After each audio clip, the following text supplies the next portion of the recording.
ಬಾಬ್ರಿ ಮಸೀದಿ ಧ್ವಂಸ ಬಿಜೆಪಿ ನಾಯಕರಿಗೆ ಬುರೇದಿನ ವಿಶೇಷ ಚರ್ಚೆಗೆ ಸ್ವಾಗತ. ನಾನು ಲಕ್ಷ್ಮಣ್ ಹೂಗಾರ್. ಈ ಪ್ರಕರಣ 25 ವರ್ಷಗಳ ಹಳೆಯದು, ಒಂದು ರೀತಿ ಸಿಲ್ವರ್ ಜುಬ್ಲಿ ಅಂತ ಹೇಳ್ಬೋದು. ಆದರೆ ದೇಶವನ್ನೇ ತುದಿಗಾಲ ಮೇಲೆ ನಿಲ್ಲಿಸಿ ಆತಂಕಕ್ಕೀಡು ಮಾಡಿದಂಥ ಒಂದು ಪ್ರಕರಣ. ಅಂದರೆ ಯಾವ ದೇಶದ ಹಿಂದೂ ಮುಸ್ಲಿಂ ಅನ್ನುವಂಥ ಒಂದು ಏನು ಭಾವೈಕ್ಯತೆಯ ಸೆಂಟ್ರ್ ಪಾಯಿಂಟ್ ಅಂತ ಹೇಳ್ತೀವಿ, ಒಂದು ಕಡೆ ನಮಾಜ್ ಮಾಡ್ತಕ್ಕಂಥದ್ದು, ಒಂದು ಕಡೆ ರಾಮನಿಗೆ ಪ್ರಾರ್ಥನೆ ಮಾಡ್ತಕ್ಕಂಥದ್ದು. ಆ ಜಾಗದ ವಿವಾದ, ಅಲ್ಲಿ ರಾಮ ಹುಟ್ಟಿದ ಜಾಗ, ಅಲ್ಲಿ ಯಾಕೆ ಮಸೀದಿ? ಸೊ ಅದು ರಾಮನ ಜಾಗ ಅಲ್ಲ, ಅದು ಮಸೀದಿನ ಮೊದಲಿಂದ ಬಾಬರ್ ಕಟ್ಟಿರ್ತಕ್ಕಂಥದ್ದು. ಈ ವಿವಾದಕ್ಕೆ ಅನೇಕ ಶತಮಾನಗಳ ಇತಿಹಾಸ ಇದೆ. ಆದರೆ ಬಾಬ್ರಿ ಮಸೀದಿ ನೆಲಸಮ ಆದ ನಂತರ ಅದಕ್ಕೂ ಒಂದು ಇತಿಹಾಸ ಸೃಷ್ಟಿಯಾಯಿತು. ಅದೇನೆಂದರೆ ಬಾಬ್ರಿ ಮಸೀದಿ ಧ್ವಂಸದ ಘಟನಾವಳಿಗಳ ಮೇಲೆ ಘಟನಾವಳಿಗಳು, ಅನೇಕ ತೀರ್ಪುಗಳು, ಅನೇಕ ಮೇಲ್ಮನವಿಗಳು ಎಲ್ಲವೂ ಆದ ನಂತರ ಮತ್ತೆ ಈಗ ಬಾಬ್ರಿ ಮಸೀದಿ ಧ್ವಂಸಕ್ಕೆ ಮರುಜೀವ ಬಂದಿದೆ. ಅದು ಸುಪ್ರೀಂ ಕೋರ್ಟ್ ಮಧ್ಯಪ್ರವೇಶದಿಂದಾಗಿ. ಸೊ ಇವತ್ತು ಲಕ್ನೋದ CBIನ ವಿಶೇಷ ನ್ಯಾಯಾಲಯದಲ್ಲಿ ಏನು ದೋಷಾರೋಪಗಳ ಫ್ರೇಮಿಂಗ್ ಇತ್ತು, ಅಂದರೆ ಚಾರ್ಜಸ್ ಫ್ರೇಮ್ ಮಾಡ್ತಕ್ಕಂಥದ್ದು.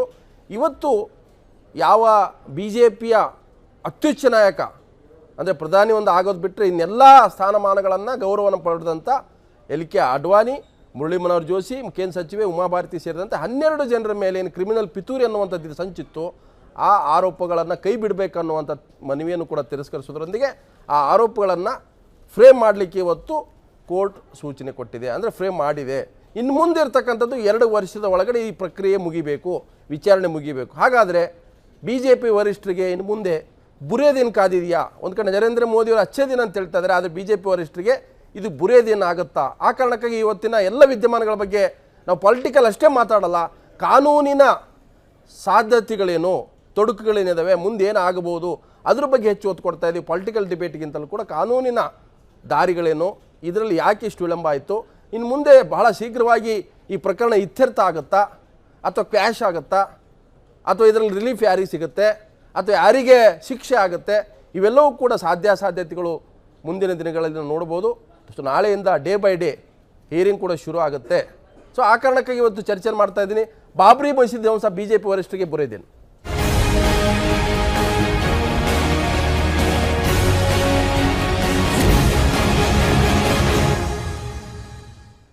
ಸೊ ಲಕ್ನೋದ ಮತ್ತು CBIನ ಸ್ಪೆಷಲ್ ಕೋರ್ಟ್ನಲ್ಲಿ ನಡೆದಂಥ ಏನೋ ಒಂದು ಚಾರ್ಜಸ್ ಫ್ರೇಮಿಂಗ್ ವಿಚಾರದಲ್ಲಿ ಬಹಳಷ್ಟು ಕುತೂಹಲ ಇತ್ತು. BJPಯ ವರಿಷ್ಠರು, ಘಟಾನುಘಟಿ ನಾಯಕರು ಕೂಡ ಒಂದು ರೀತಿ ಅವರಿಗೆ ಅಭಿನಂದನೆ ಸಲ್ಲಿಸುವಂಥದ್ದು, ಅವರಿಗೆ ನೈತಿಕ ಬೆಂಬಲ ಕೊಡುವಂಥ ಪ್ರಕ್ರಿಯೆಗಳು ನಡೀತು. ಇವತ್ತು ಸಾವಿರಾರು ಕಾರ್ಯಕರ್ತರು ಕೋರ್ಟ್ನ ಸುತ್ತಮುತ್ತ ನಿಂತಿರ್ತದ್ದು. ಮತ್ತೊಂದು ಕಡೆ BJPಯ ಒಳಗಡೆ ಕೂಡ ಚರ್ಚೆ ಆಗ್ತಾ ಇತ್ತು. BJP ಸಂಪೂರ್ಣವಾಗಿ ನಮ್ಮ ನಾಯಕರ ಬೆನ್ನಿಗೆ ನಿಲ್ಲಬೇಕು ಅನ್ನುವಂಥ ಒಂದು ಮೆಸೇಜನ್ನು ಪಾಸ್ ಮಾಡುವಂಥದ್ದು. ಇವತ್ತು ಏನೆಲ್ಲ ನಡೆಯಿತು, ಇವತ್ತು ವಕೀಲರು ಕೂಡ ಮಾತಾಡಿದ್ದಾರೆ ಈ ಒಂದು ಬೆಳವಣಿಗೆಗೆ. ಹಾಗೆಯೇ ಉಮಾ ಭಾರತಿ, ಕೇಂದ್ರ ಸಚಿವ ಉಮಾ ಭಾರತಿ ಕೂಡ ಮಾತಾಡಿದರೆ. ಒಂದ್ಸಲ ನೋಡೋಣ. कोर्ट का सम्मान रखने के लिए आ गई हूँ, क्योंकि मैं कोर्ट की इज्जत करती हूँ। जिस तरह से आज ये पूरा मामला है, का आरोप है, हमने की बात करी, तो क्या लगता है कि इस केस को लेकर जिस तरह से पूरा कोर्ट की सुनवाई है, उसको लेकर उम्मीद क्या लगा कि आप लोगों ने? हम भगवान के मामले में हम भगवान से ही उम्मीद रखते हैं, और चूंकि मैंने पूरी आस्था से भागीदारी की है तो मैं अपने आप को अपराधी भी नहीं मानती हूँ। लेकिन जिस तरह से पूरा ये मामला विपक्ष कह रहा है कि इसमें पूरी तरह से साजिश थी, विपक्षी पार्टियां जिस तरह से मामले को तो हम भी जानना चाहते हैं क्या थी। हो सकता है उन्हीं ने साजिश की हो जो कह रहे हैं, तो जरा खुलने तो दीजिए। एक मैम, एक यूपी के आप यूपी से काफी ताल्लुका था, किनसे? यूपी में जिस तरह से पूरा घटनाएं हो रही है लगातार, अभी आपने जेवर का मामला था, रामपुर का मामला, मैं समझ गई। देखो, एक बात को समझ के चलना पड़ेगा, घटनाएं होना और घटनाओं पर कार्यवाही होना, इसका अंतर समझना पड़ेगा। हम लोग का काम आर्गुमेंट करना है। We can not say about the judgement कि किस दिशा में जजमेंट होगा, ये है। और बाकी सारे लोग निजी मुचलके पे छूट गए। 20,000 रुपए का ओरली उन्होंने कहा। आज जो मामला चला है कोर्ट में, सारे लोग कोर्ट के सामने पेश हुए, उसके बाद प्रोसीडिंग कैसे आगे बढ़ेगी? प्रोसीडिंग निजी मुचलके पे जितने लोग आए थे, माननीय अडवाणी जी, जोशी जी, सभी लोग निजी मुचलके पे छूट गए हैं। डिस्चार्ज एप्लीकेशन बचाव पक्ष की तरफ से हम लोगों ने मूव किया था। डिस्चार्ज एप्लीकेशन पर कोर्ट ने अभी जजमेंट लिखा रही है। वो अगर अलाउ करते हैं तो मुकदमा नहीं चलेगा, और डिस्चार्ज पे अगर उसको रिजेक्ट करते हैं तो चार्ज फ्रेम होंगे। डिस्चार्ज एप्लीकेशन में आपने क्या कहा है? डिस्चार्ज एप्लीकेशन पे हमने वही कहा है जो पहले भी कहते रहे हैं कि इन लोगों का कोई मेड आउट केस नहीं होता है। इनका बाबरी स्ट्रक्चर के विध्वंस में किसी तरह से योगदान नहीं था। ये लगातार क्राउड को रोक रहे थे, यही हमारा। ಸೊ ಇವತ್ತು ನಡೆದಂಥ ಬೆಳವಣಿಗೆಗಳು ಇದು, ಯಾಕಂತಂದರೆ ಇವತ್ತು ಕೇವಲ ಇವತ್ತಿನ ಪ್ರಕರಣ ಅಲ್ಲ, ಇದು 25 ವರ್ಷಗಳ ಇತಿಹಾಸ ಇದೆ. ಹಿಂದೆ ಕಾಂಗ್ರೆಸ್ ಸರ್ಕಾರ, BJP ಸರ್ಕಾರ, ಅನೇಕ ಸರ್ಕಾರಗಳು ಬಂದು ಹೋದರೂ ಕೂಡ ಈ ಪ್ರಕರಣ ಎಲ್ಲೋ ಒಂದು ಕಡೆ ಮೂಲೆಯಲ್ಲಿ ಬಿದ್ದಿತ್ತು. ಇದು ಮುಗಿದೋದ ಕತೆ ಅನ್ನುವಂಥ ರೀತಿಯ ಚರ್ಚೆಗಳು ದೇಶದಲ್ಲಿ ಶುರುವಾಯಿತು. ಸೊ ಇವತ್ತು ಮತ್ತೆ ಅದು ಜೀವ ಪಡ್ಕೊಂಡಿದೆ. ಅಂದರೆ ಮತ್ತೆ ಚಾರ್ಜಸನ್ನು ಫ್ರೇಮ್ ಮಾಡ್ತಕ್ಕಂಥ ಒಂದು ಈಗ ದಿನಗಳು ಶುರು ಆಗಿದ್ದಾವೆ. ಆ ಕಾರಣಕ್ಕಾಗಿ ಇದಕ್ಕೆ ಮಹತ್ವ ಪಡ್ಕೊಂಡಿದೆ. ಇನ್ನೊಂದು ರಾಜಕೀಯವಾಗಿ ಹೇಳೋದಾದರೆ ಅಡ್ವಾಣಿ ಅವರಿಗೆ ರಾಷ್ಟ್ರಪತಿ ಹುದ್ದೆ ಕೈ ತಪ್ಪೋಯಿತು ಈ ಪ್ರಕರಣದಿಂದಾಗಿ ಅನ್ನುವಂಥ ಒಂದು ವಾದ ಇದೆ. ಅದು ಮುಂದಿನ ವಿಚಾರ. ಸೊ ಇವತ್ತು ಕೂಡ ಇದರ ಹಿಂದೆ ಅನೇಕ ಘಟನಾವಳಿಗಳಾಗಿದ್ದಾವೆ. ಕ್ರೋನಾಲಜಿ ಅಂತ ಕೇಳ್ತೀವಿ. ಅಂದರೆ ಏನೆಲ್ಲ ಆಯಿತು 92ರ ನಂತರ, 92ರ ಹಿಂದೆ ಕೂಡ ದೊಡ್ಡ ಇತಿಹಾಸ ಇದೆ. ಅದು ಹೋದರೆ ಮತ್ತೆ ಅದು ಭಾಳ ವಿಳಂಬ ಆಗುತ್ತೆ. 92ರಿಂದ ಇಲ್ಲಿವರೆಗೆ ಏನೇನಾಯಿತು ಒಂದು ಸಲ ಗ್ಲ್ಯಾನ್ಸ್ ಮಾಡ್ಕೊಂಬರೋಣ, ಒಂದೊಂದೇ ಪಾಯಿಂಟ್ಸನ್ನು. ಬಾಬ್ರಿ ಮಸೀದಿ ಧ್ವಂಸ ಘಟನಾವಳಿಗಳನ್ನು ಒಂದು ಸಲ ನೋಡ್ತಾ ಬಂದರೆ 1990ರ ವೇಳೆ ಹಿಂದೂ ಪರ ಸಂಘಟನೆಗಳಿಂದ ದೇಶಾದ್ಯಂತ ರಾಮ ಮಂದಿರ ನಿರ್ಮಾಣದ ಬಗ್ಗೆ ಜಾಗೃತಿ ಶುರು ಮಾಡಿಕೊಂಡು ಅಯೋಧ್ಯೆಯಲ್ಲಿ ರಾಮ ಮಂದಿರ ಸಂಕಲ್ಪ ಮಾಡ್ತು ಭಾರತೀಯ ಜನತಾ ಪಕ್ಷ. ಆಗಲೇಬೇಕು, ಇದು ನಮ್ಮ ಹಿಂದೂಗಳ ಆಸ್ಥಾ, ಅಯೋಧ್ಯೆಯಲ್ಲಿ ರಾಮ ಮಂದಿರ ಕಟ್ಟಬೇಕು ಅನ್ನುವಂಥದ್ದು. ಸೊ BJP ನಾಯಕ LK ಅಡ್ವಾಣಿ ನೇತೃತ್ವದಲ್ಲಿ ಆವಾಗ ಶುರು ಆಗಿದ್ದೇ ರಾಮ ಮಂದಿರ ರಥಯಾತ್ರೆ. ಸೊ 1992ರ ಯಾತ್ರೆ ಅಂತ್ಯದಲ್ಲಿ ಸಾವಿರಾರು ಕರಸೇವಕರಿಂದ ಬಾಬ್ರಿ ಮಸೀದಿ ಧ್ವಂಸ ಆಯಿತು ಅನ್ನುವಂಥದ್ದೇ ಈಗ ಪ್ರಕರಣ ಇರ್ತಕ್ಕಂಥದ್ದು. ಸೊ ಇಡೀ ರಾಮ ಮಂದಿರ ವಿವಾದಕ್ಕೆ ಹೊಸ ತಿರುವು ನೀಡಿದ್ದು ದಿನ ಯಾವುದಪ್ಪ ಅಂದರೆ ಡಿಸೆಂಬರ್ 6. ಅವತ್ತೇ ಇವರ ಭಾಷಣದಿಂದ ಪ್ರಚೋದಿತರಾಗಿ ಲಕ್ಷಾಂತರ ಜನ ಕರಸೇವಕರು ಅಲ್ಲಿ ಬಂದಿದ್ದರು. ಆ ಒಂದು ಭಾಷಣಕ್ಕೆ ಉದ್ರೇಕಗೊಂಡು ಆ ಧ್ವಂಸ ಮಾಡಿದ್ರು ಅನ್ನುವಂಥದ್ದು. ಧ್ವಂಸದಿಂದ ದೇಶಾದ್ಯಂತ ನಡೆದ ಕೋಮುಗಲಭೆಯಲ್ಲಿ ಸಾವಿರಾರು ಜನರ ಹಿಂದೂ ಮುಸ್ಲಿಮರು ಪ್ರಾಣವನ್ನು ಕೊಟ್ಟರು, ಅಮಾಯಕರು ಸತ್ತು ಹೋದರು. 1992ರ ನಂತರ ದೇಶದಲ್ಲಿ ಹಿಂದೂ ಮುಸ್ಲಿಂ ಕೋಮುಗಲಭೆಯಿಂದ ಎರಡೂ ಸಮುದಾಯಗಳಲ್ಲೂ ಕೂಡ ಅಪನಂಬಿಕೆಯ ವಾತಾವರಣ ಸೃಷ್ಟಿಯಾಯಿತು. 1990ರ ಡಿಸೆಂಬರ್ ತಿಂಗಳ ಅಂತ್ಯದಲ್ಲಿ ಕರಸೇವಕರು ಮತ್ತು ಅಡ್ವಾಣಿ ಟೀಮ್ ವಿರುದ್ಧ ದೂರು ದಾಖಲಾಗುತ್ತೆ. ಅವಾಗ ಪ್ರಚೋದಿತ ಕರಸೇವಕರ ವಿರುದ್ಧ ರಾಯಬರೇಲಿ ಕೋರ್ಟ್ನಲ್ಲೂ ಒಂದು FIR ದಾಖಲಾದರೆ, ಲಕ್ನೋನಲ್ಲಿ ಅಡ್ವಾಣಿ ಜೋಶಿ ಮತ್ತು ಉಮಾಭಾರತಿ ವಿರುದ್ಧ ಸೇರಿದಂತೆ 12-13 ಜನರ ವಿರುದ್ಧ ಪ್ರಕರಣ ದಾಖಲಾಗುತ್ತೆ. ಸೊ BJP ನಾಯಕರ ಭಾಷಣದಿಂದ ಕೋಮು ದಂಗೆಗೆ ಪ್ರೇರಣೆ ಆಯಿತು ಅನ್ನುವಂಥದ್ದೇ ಇರ್ತಕ್ಕಂಥವ್ರ ಮೇಲಿನ ಗಂಭೀರ ಆರೋಪ. 1993 ಅಕ್ಟೋಬರ್ನಲ್ಲಿ ಅಡ್ವಾಣಿ, ಮುರಳಿ ಮನೋಹರ್ ಜೋಶಿ, ಉಮಾಭಾರತಿ ವಿರುದ್ಧ CBI ದೋಷಾರೋಪ ಪಟ್ಟಿಯನ್ನು ಸಲ್ಲಿಸುತ್ತೆ. 2001ರ ಮೇ ತಿಂಗಳಲ್ಲಿ CBI ಕೋರ್ಟು ನಾಯಕರ ವಿರುದ್ಧ ವಿಚಾರಣೆಗೆ ಎಳ್ನೀರು ಬಿಡುತ್ತೆ. ವಾಜಪೇಯಿ ಪ್ರಧಾನಿಯಾಗಿದ್ದಾಗ ಹಿಂದೂ ಮುಸ್ಲಿಮರ ಮಧ್ಯೆ ಮಾತುಕತೆಗೆ ಒಂದು ಪ್ರತ್ಯೇಕ ಶೆಲ್ಲನ್ನು ಸ್ಥಾಪನೆ ಮಾಡ್ತಾರೆ. ಅಲ್ಲಿ ಒಬ್ಬ ಅಧಿಕಾರಿಯನ್ನು ನೇಮಕ ಮಾಡ್ತಾರೆ. ಈ ಶೆಲ್ಗೆ ಹಿರಿಯ ಅಧಿಕಾರಿ ಒಬ್ಬರು ನೇಮಿಸಿ ಕೋರ್ಟ್ ಆಚೆ ಪರಿಹಾರಕ್ಕೆ ಪ್ರಯತ್ನ ಮಾಡ್ತಾರೆ ಅಟಲ್ ಬಿಹಾರಿ ವಾಜಪೇಯಿ. 2003ರಲ್ಲಿ ವಿವಾದಿತ ಅಯೋಧ್ಯೆ ಏನು ಜಾಗ ಇದೆ ಅಲ್ಲಿ ಆರ್ಕಿಯಾಲಜಿಕಲ್ ಸರ್ವೆ ಆಫ್ ಇಂಡಿಯಾ ಉತ್ಖನನ ಶುರು ಮಾಡುತ್ತೆ. ಸೊ ಉತ್ಖನನ ನಂತರ ಅಲ್ಲಿ ಏನು ಗೊತ್ತಾಯಿತು ಅಂದರೆ ಅಯೋಧ್ಯೆ ಇಲ್ಲಿ ರಾಮ ಮಂದಿರ ಇತ್ತು ಅನ್ನುವಂಥದ್ದು ಆ ASI ನೀಡಿದಂಥ ವರದಿ. ASI ಉತ್ಖನನವನ್ನು ಕೋರ್ಟ್ನಲ್ಲಿ ಪ್ರಶ್ನೆ ಮಾಡುತ್ತು ಮುಸ್ಲಿಂ ಪರ್ಸನಲ್ ಲಾ ಬೋರ್ಡ್. ಇದು ಒಪ್ಪಲ್ಲ ನಾವು ಅಂಥೇಳಿ. ಸೊ 2003 ಸೆಪ್ಟೆಂಬರ್ ತಿಂಗಳಲ್ಲಿ 7 ಜನ ಹಿಂದೂ ಪರ ಸಂಘಟನೆ ನಾಯಕರ ವಿಚಾರಣೆಗೆ ಅನುಮತಿ ಸಿಗುತ್ತೆ. ಆದರೆ ಬಾಬ್ರಿ ಮಸೀದಿ ಧ್ವಂಸ ವೇಳೆ ಸ್ಥಳದಲ್ಲಿಯೇ ಹಾಜರಿದ್ದಂಥ ಅಡ್ವಾಣಿ ಹೆಸರನ್ನ ಆ ಸಂದರ್ಭದಲ್ಲಿ ಕೈ ಬಿಡಲಾಯಿತು. ಸೊ 2004 ನವೆಂಬರ್ನಲ್ಲಿ ತಾಂತ್ರಿಕ ಕಾರಣದ ನೆಪವೊಡ್ಡಿ ಅಡ್ವಾಣಿಯವರನ್ನು ಕೈ ಬಿಟ್ಟಿದ್ದನ್ನು ಪ್ರಶ್ನೆ ಮಾಡಿದ್ದು CBI ಮೇಲ್ಮನವಿ ಸಲ್ಲಿಸುತ್ತೆ. ಹಾಗೆ 2009ರಲ್ಲಿ ಲಿಬ್ರಾನ್ ಆಯೋಗ ಸತತ 17 ವರ್ಷಗಳ ಕಾಲ ನಡೆಸಿದ ತನಿಖೆ ಕೊನೆಗೆ ವರದಿ ಸಲ್ಲಿಸುತ್ತೆ. ಆ ವರದಿಯಲ್ಲಿ ಅಂಶಗಳು ಕೂಡ ಬಹಿರಂಗ ಆಗಲ್ಲ. 2009ರಲ್ಲಿ CBI ಸಲ್ಲಿಸಿದಂಥ ಪುನರ್ ಪರಿಶೀಲನಾ ಅರ್ಜಿ ತಿರಸ್ಕರಿಸಿದ ಅಲಹಾಬಾದ್ ಹೈಕೋರ್ಟ್ ಅದನ್ನು ತಿರಸ್ಕಾರ ಮಾಡುತ್ತೆ. ಸೊ 2010 ಜುಲೈ ತಿಂಗಳಲ್ಲಿ ಆದೇಶವನ್ನು ಕಾಯ್ದಿರಿಸಿ ಸೌಹಾರ್ದಕ್ಕೆ ಅಂದರೆ ಸೌಹಾರ್ದಿತವಾದಂಥ ಪರಿಹಾರಕ್ಕೆ ಅಲಹಾಬಾದ್ ಹೈಕೋರ್ಟ್ನೇ ಸೂಚನೆ ಕೊಡುತ್ತೆ ಹೈಕೋರ್ಟ್. 2011 ಫೆಬ್ರವರಿಯಲ್ಲಿ ಹೈಕೋರ್ಟ್ ಆದೇಶ ಪ್ರಶ್ನೆ ಮಾಡಿ ಸುಪ್ರೀಂ ಕೋರ್ಟ್ಗೆ ಹೋಗುತ್ತೆ CBI. ಇನ್ನು 2015 ಮಾರ್ಚ್ ತಿಂಗಳು ಅಂದರೆ BJP ನಾಯಕರಂತ ಅಡ್ವಾಣಿ, ಜೋಶಿ, ಉಮಾಭಾರತಿ ಮತ್ತು ಕಲ್ಯಾಣ್ ಸಿಂಗ್ಗೆ ನೋಟಿಸ್ ಜಾರಿಗೊಳಿಸುತ್ತೆ ಸುಪ್ರೀಂ ಕೋರ್ಟ್. ಮಸೀದಿ ಧ್ವಂಸದ ಹಿಂದಿನ ಸಂಚಿನ ಅಪರಾಧ ಪ್ರಕರಣಗಳಿಂದ ನಾಯಕರ ಹೆಸರು ಕೈ ಬಿಡದಂತೆ ಆವಾಗ ಸುಪ್ರೀಂ ಕೋರ್ಟ್ ಸೂಚನೆ ಮಾಡುತ್ತೆ, ಯಾವ ಕಾರಣಕ್ಕೂ ಕೈ ಬಿಡಬಾರ್ದು ಅಂತೇಳಿ. ಸೊ 2000 ಸೊ ಇದು ಮರುಜೀವ ಕೊಡಬೇಕು ಅನ್ನುವಂಥದ್ದು. ನಾಯಕರ ವಿರುದ್ಧದ ಪ್ರಕರಣಕ್ಕೆ ಮರುಜೀವದ ಜೊತೆಗೆ ಮತ್ತೆ ವಿವಾದವನ್ನು ಪರಿಹಾರಕ್ಕೆ ಸೌಹಾರ್ದಯುತ ಸಂಧಾನಕ್ಕೆ ಸಲಹೆ ಕೊಡುತ್ತೆ ಸುಪ್ರೀಂ ಕೋರ್ಟ್. 2017 ಏಪ್ರಿಲ್ ತಿಂಗಳಲ್ಲಿ ಕಾಲಮಿತಿಯೊಳಗಡೆ ನಾಯಕರ ಮೇಲಿನ ಪ್ರಕರಣಗಳನ್ನು ವಿಚಾರಣೆ ಪೂರ್ಣಗೊಳಿಸಬೇಕು. ಅಷ್ಟೇ ಅಲ್ಲ, ಆ ತೀರ್ಪನ್ನು ಕೂಡ ಕಾಯ್ದಿರಿಸುತ್ತೆ. 2017 ಏಪ್ರಿಲ್ 27 ಅಡ್ವಾಣಿ ಸೇರಿದಂತೆ 12 ಜನರ ವಿರುದ್ಧದ ಸಂಚಿನ ಏನು ಅಪರಾಧ ಇದೆ ಪಿತೂರಿ ಅದು ವಿಚಾರಣೆ ನಡೆಸಲಿಕ್ಕೆ ಸುಪ್ರೀಂ ಕೋರ್ಟ್ ಆದೇಶ ಮಾಡುತ್ತೆ. ಕರಸೇವಕರು ಮತ್ತು BJP ಮುಖಂಡರ ವಿರುದ್ಧದ ಪ್ರಕರಣಗಳನ್ನು ಕ್ಲಬ್ ಮಾಡಿ ವಿಚಾರಣೆ ಮಾಡಬೇಕನ್ನುವಂಥದ್ದು ಕೂಡ ಸುಪ್ರೀಂ ಕೋರ್ಟ್ನ ಆದೇಶ ಹೇಳುತ್ತೆ. ಸೊ 2017 ಏಪ್ರಿಲ್ 2 ಏನಿದೆ ಏಪ್ರಿಲ್ ತಿಂಗಳು 2 ವರ್ಷಗಳ ಒಳಗಡೆ ಇವರ ಮೇಲಿರ್ತಕ್ಕಂಥ ಎಲ್ಲ ಆರೋಪಗಳ ಬಗ್ಗೆ ವಿಚಾರಣೆ ನಡೆಸಿ ಅಂತಿಮವಾಗಿ ಇದು ಪ್ರಕರಣವನ್ನು ಇತ್ಯರ್ಥಗೊಳಿಸಬೇಕು ಅನ್ನುವಂಥದ್ದು ಸುಪ್ರೀಂ ಕೋರ್ಟ್ನ ಆದೇಶ.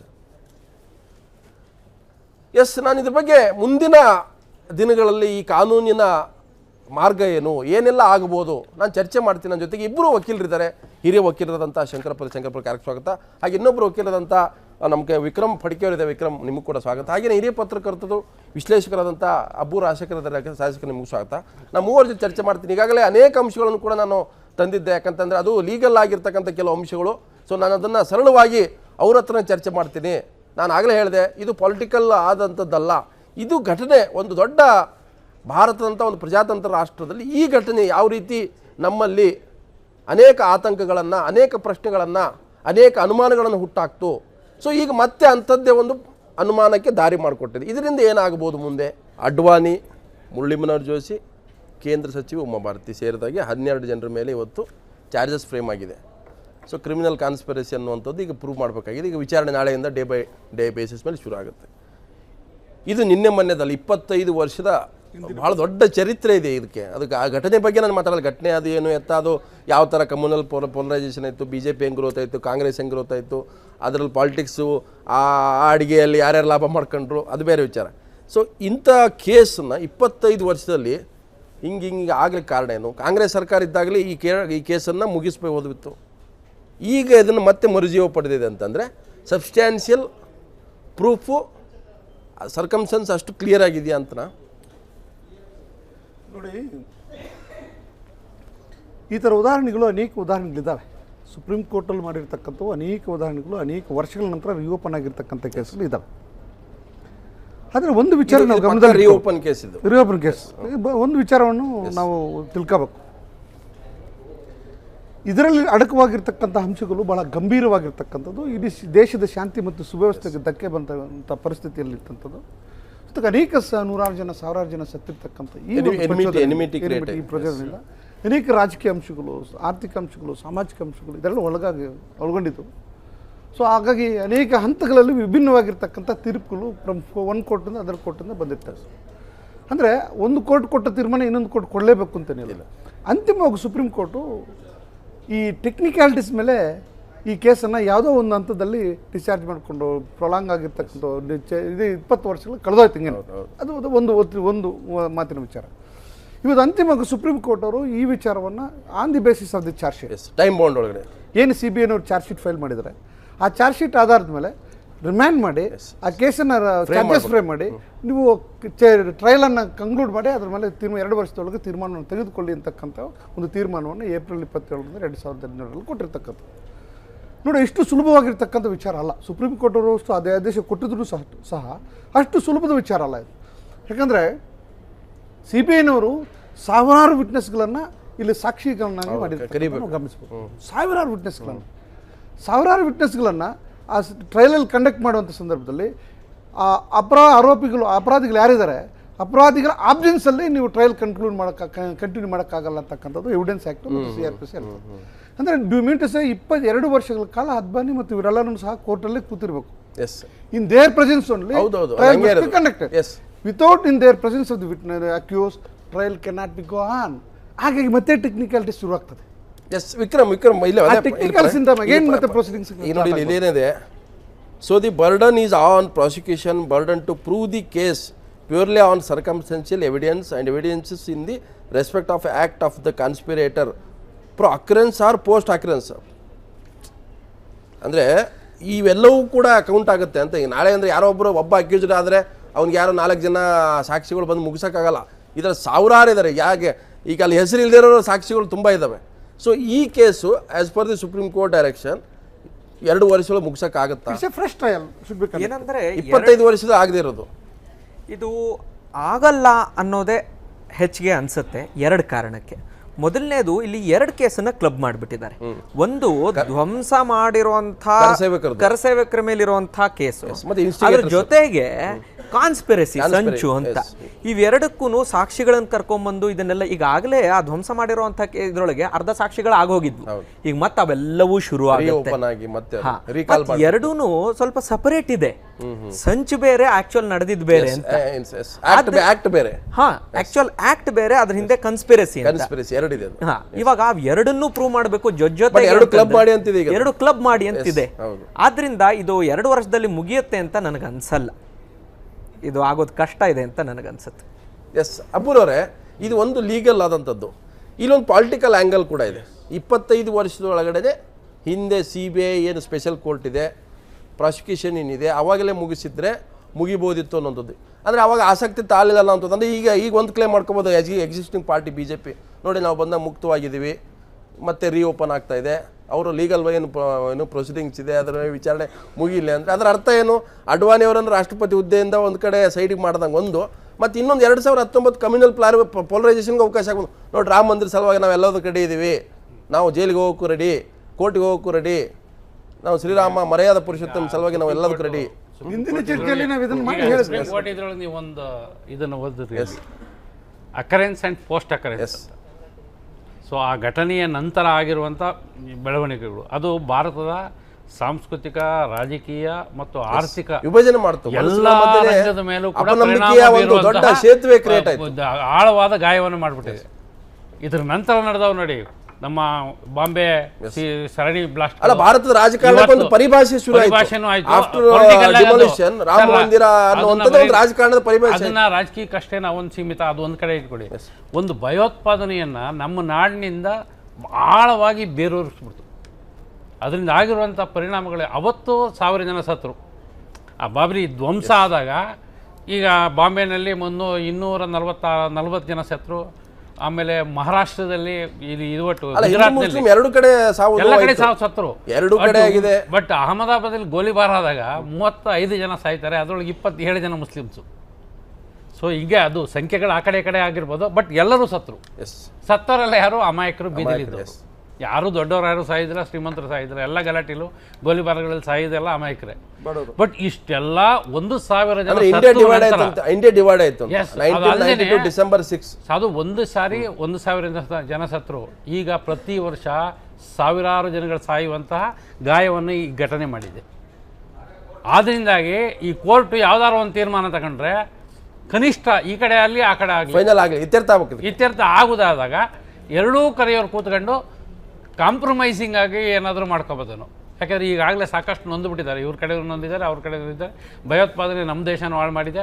ಮತ್ತು ಇದರಿಂದಾಗಿ ಪರದೇಶ, ನಮ್ಮ ಪಕ್ಕದಲ್ಲಿರುವಂಥ ದಯಾದಿ ರಾಷ್ಟ್ರನೂ ಕೂಡ ಅದು ಯಾವಾಗಲೂ ನಮ್ಮ ಹಸ್ತಕ್ಷೇಪ ಮಾಡ್ಕೊಂಡು ಈ ಉಗ್ರಗಾಮಿಗಳಿಗೆ ಹೊರಗಡೆಯಿಂದ ಸಪೋರ್ಟ್ ಮಾಡ್ಕೊಂಡು ಗ್ಲೋಬಲ್ ಲೆವೆಲಲ್ಲಿ ಇವತ್ತೇನಾರ ಈ ಮುಸ್ಲಿಂ ಟೆರರಿಸಮ್ಮು, ಹಿಂದೂ ಟೆರರಿಸಮ್ ಅಂತೆಲ್ಲ ಡಿವೈಡ್ ಆಗುವಂಥ ಎಲ್ಲ ಘಟನಾವಳಿಗಳಿಗೂ ಈ ಧ್ವಂಸ ಪ್ರಕರಣ ಇದೆಯಲ್ಲ, ಇದು ಮೂಲ ಸೆಂಟರ್ ಪಾಯಿಂಟ್. ಅದಕ್ಕೆ ಮೊದಲೇ ಇಂಡಿಯಾದಲ್ಲಿ ಸಾಕಷ್ಟು ಈ ಕೋಮು ಗಲಭೆಗಳಿದ್ದು ಅಷ್ಟೇ, ಸಣ್ಣ ಪುಟ್ಟ ಪ್ರಮಾಣದಲ್ಲಿ ನಡೀತಿದ್ದು.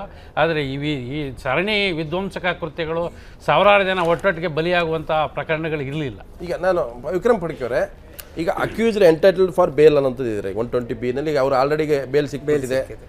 Section 120B subsection 2 of IPC. But difficult to get a bail order in section 120B subsection 1 of IPC ಅಂತ. ಈಗ ಅವರು ಬೇಲ್ ತೊಗೊಂಡಿದ್ದಾರೆ, ಬಟ್ ಚಾರ್ಜಸ್ ಫ್ರೇಮ್ ಆಗಿದೆ. ನಾಳೆಯಿಂದ ಡೇ ಬೈ ಡೇ ಹಿಯರಿಂಗ್ ಶುರು ಆಗುತ್ತೆ. ಇಲ್ಲಿ ಪ್ರಶ್ನೆ ಇರ್ತಕ್ಕಂಥದ್ದು, ಇದರಲ್ಲಿ ನಾನು ನೋಡ್ತಾ ಇದ್ದೀನಿ ರಿಗ್ರೆಸ್ ಇದೆ, ಅದ್ರಾಗ ಜೀವಾವಧಿ ಶಿಕ್ಷಣ ಇದೆ ಈ 120B ಇದರಲ್ಲಿ. ಅಂದ್ರೆ ತುಂಬಾ ಸೀರಿಯಸ್ ಆದಂತ ಚಾರ್ಜಸ್. ಅದು ಚಾರ್ಜಸ್ ಎಷ್ಟೇ ಸೀರಿಯಸ್ ಇರಲಿ, ನಮ್ಮ ಭಾರತೀಯ ಕ್ರಿಮಿನಲ್ ಕಾನೂನು ವ್ಯವಸ್ಥೆನಲ್ಲಿ bail is the rule, jail is an exception. ಹೌದು.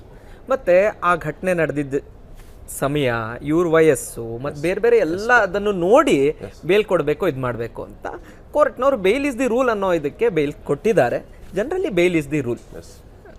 ಅಲ್ಲ, ನನ್ನ ಪ್ರಶ್ನೆ ಶಂಕರಪ್ಪನವರೇ, ಇವತ್ತು 25 ವರ್ಷದ ನೀವು ಏನು ಹೇಳ್ತಾ ಅಂದರೆ ನನಗೆ ಕ್ರೋನಾಲಜಿ ನೋಡಿದ್ರೆ ಅಡ್ವಾಣಿಯವ್ರನ್ನ ಕೈ ಬಿಟ್ಟರು, ಅವರು ಟೆಕ್ನಿಕಲ್ ಗ್ರೌಂಡ್ಸ್ ಮೇಲೆ ಅವ್ರ ಸಂಬಂಧನೇ ಅಲ್ಲ ಅಂತ ಹೇಳ್ಬಿಟ್ರು. ಆಮೇಲೆ ಮತ್ತೆ ಓಪನ್ ಆಯಿತು, CBIದವ್ರು ಹೋಗ್ತಾರೆ.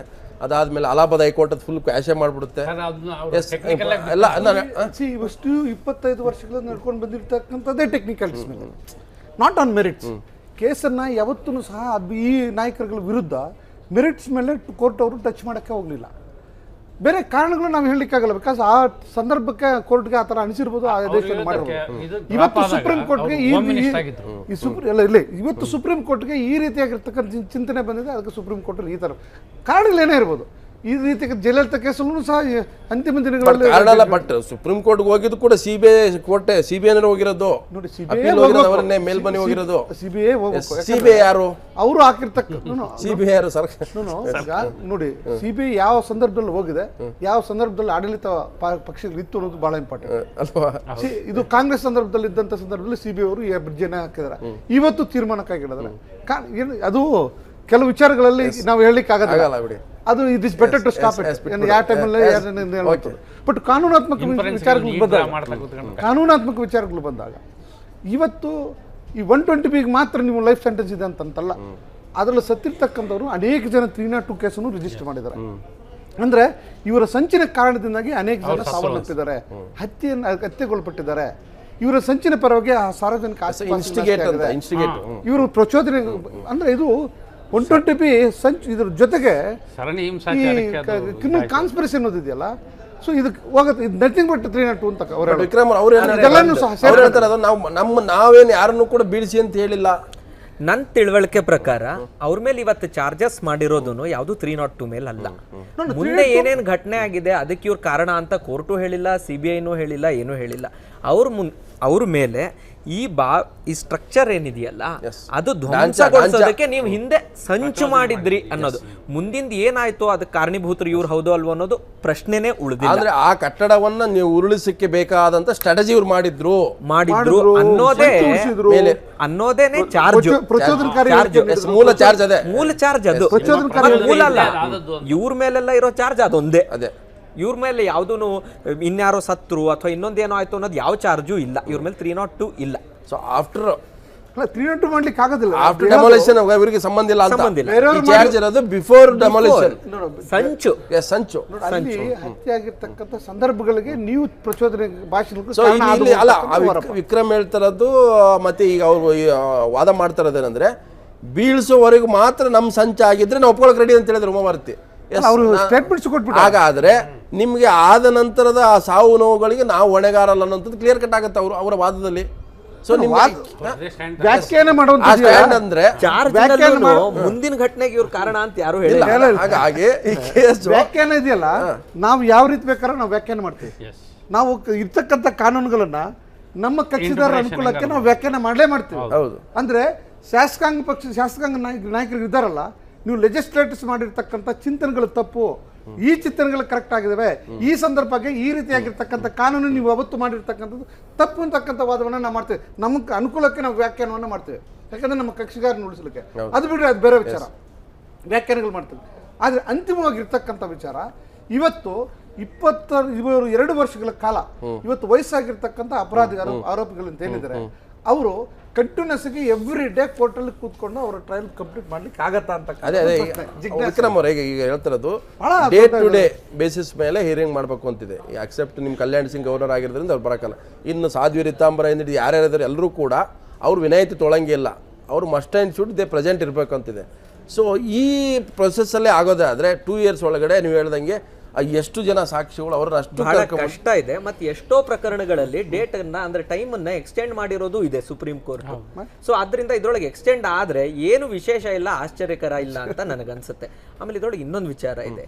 ಈಗ ಇವರು ಚಾರ್ಜ್ ಏನ್ ಮಾಡಿದ್ರಲ್ಲ ಅದಕ್ಕಿಂತ ಮುಂಚೆ ಡಿಸ್ಚಾರ್ಜ್ ಅಪ್ಲಿಕೇಶನ್ ಹಾಕಿದ್ರು, ಬಟ್ ರಿಜೆಕ್ಟ್ ಆಯ್ತು. ಅದು ರಿಜೆಕ್ಟ್ ಆಯ್ತು. ಈಗ ಆ ಡಿಸ್ಚಾರ್ಜ್ ಅಪ್ಲಿಕೇಶನ್ ರಿಜೆಕ್ಷನ್ ಮೇಲೆ ರಿವಿಷನ್ಗೆ ಹೋಗಬಹುದು ಒಂದು.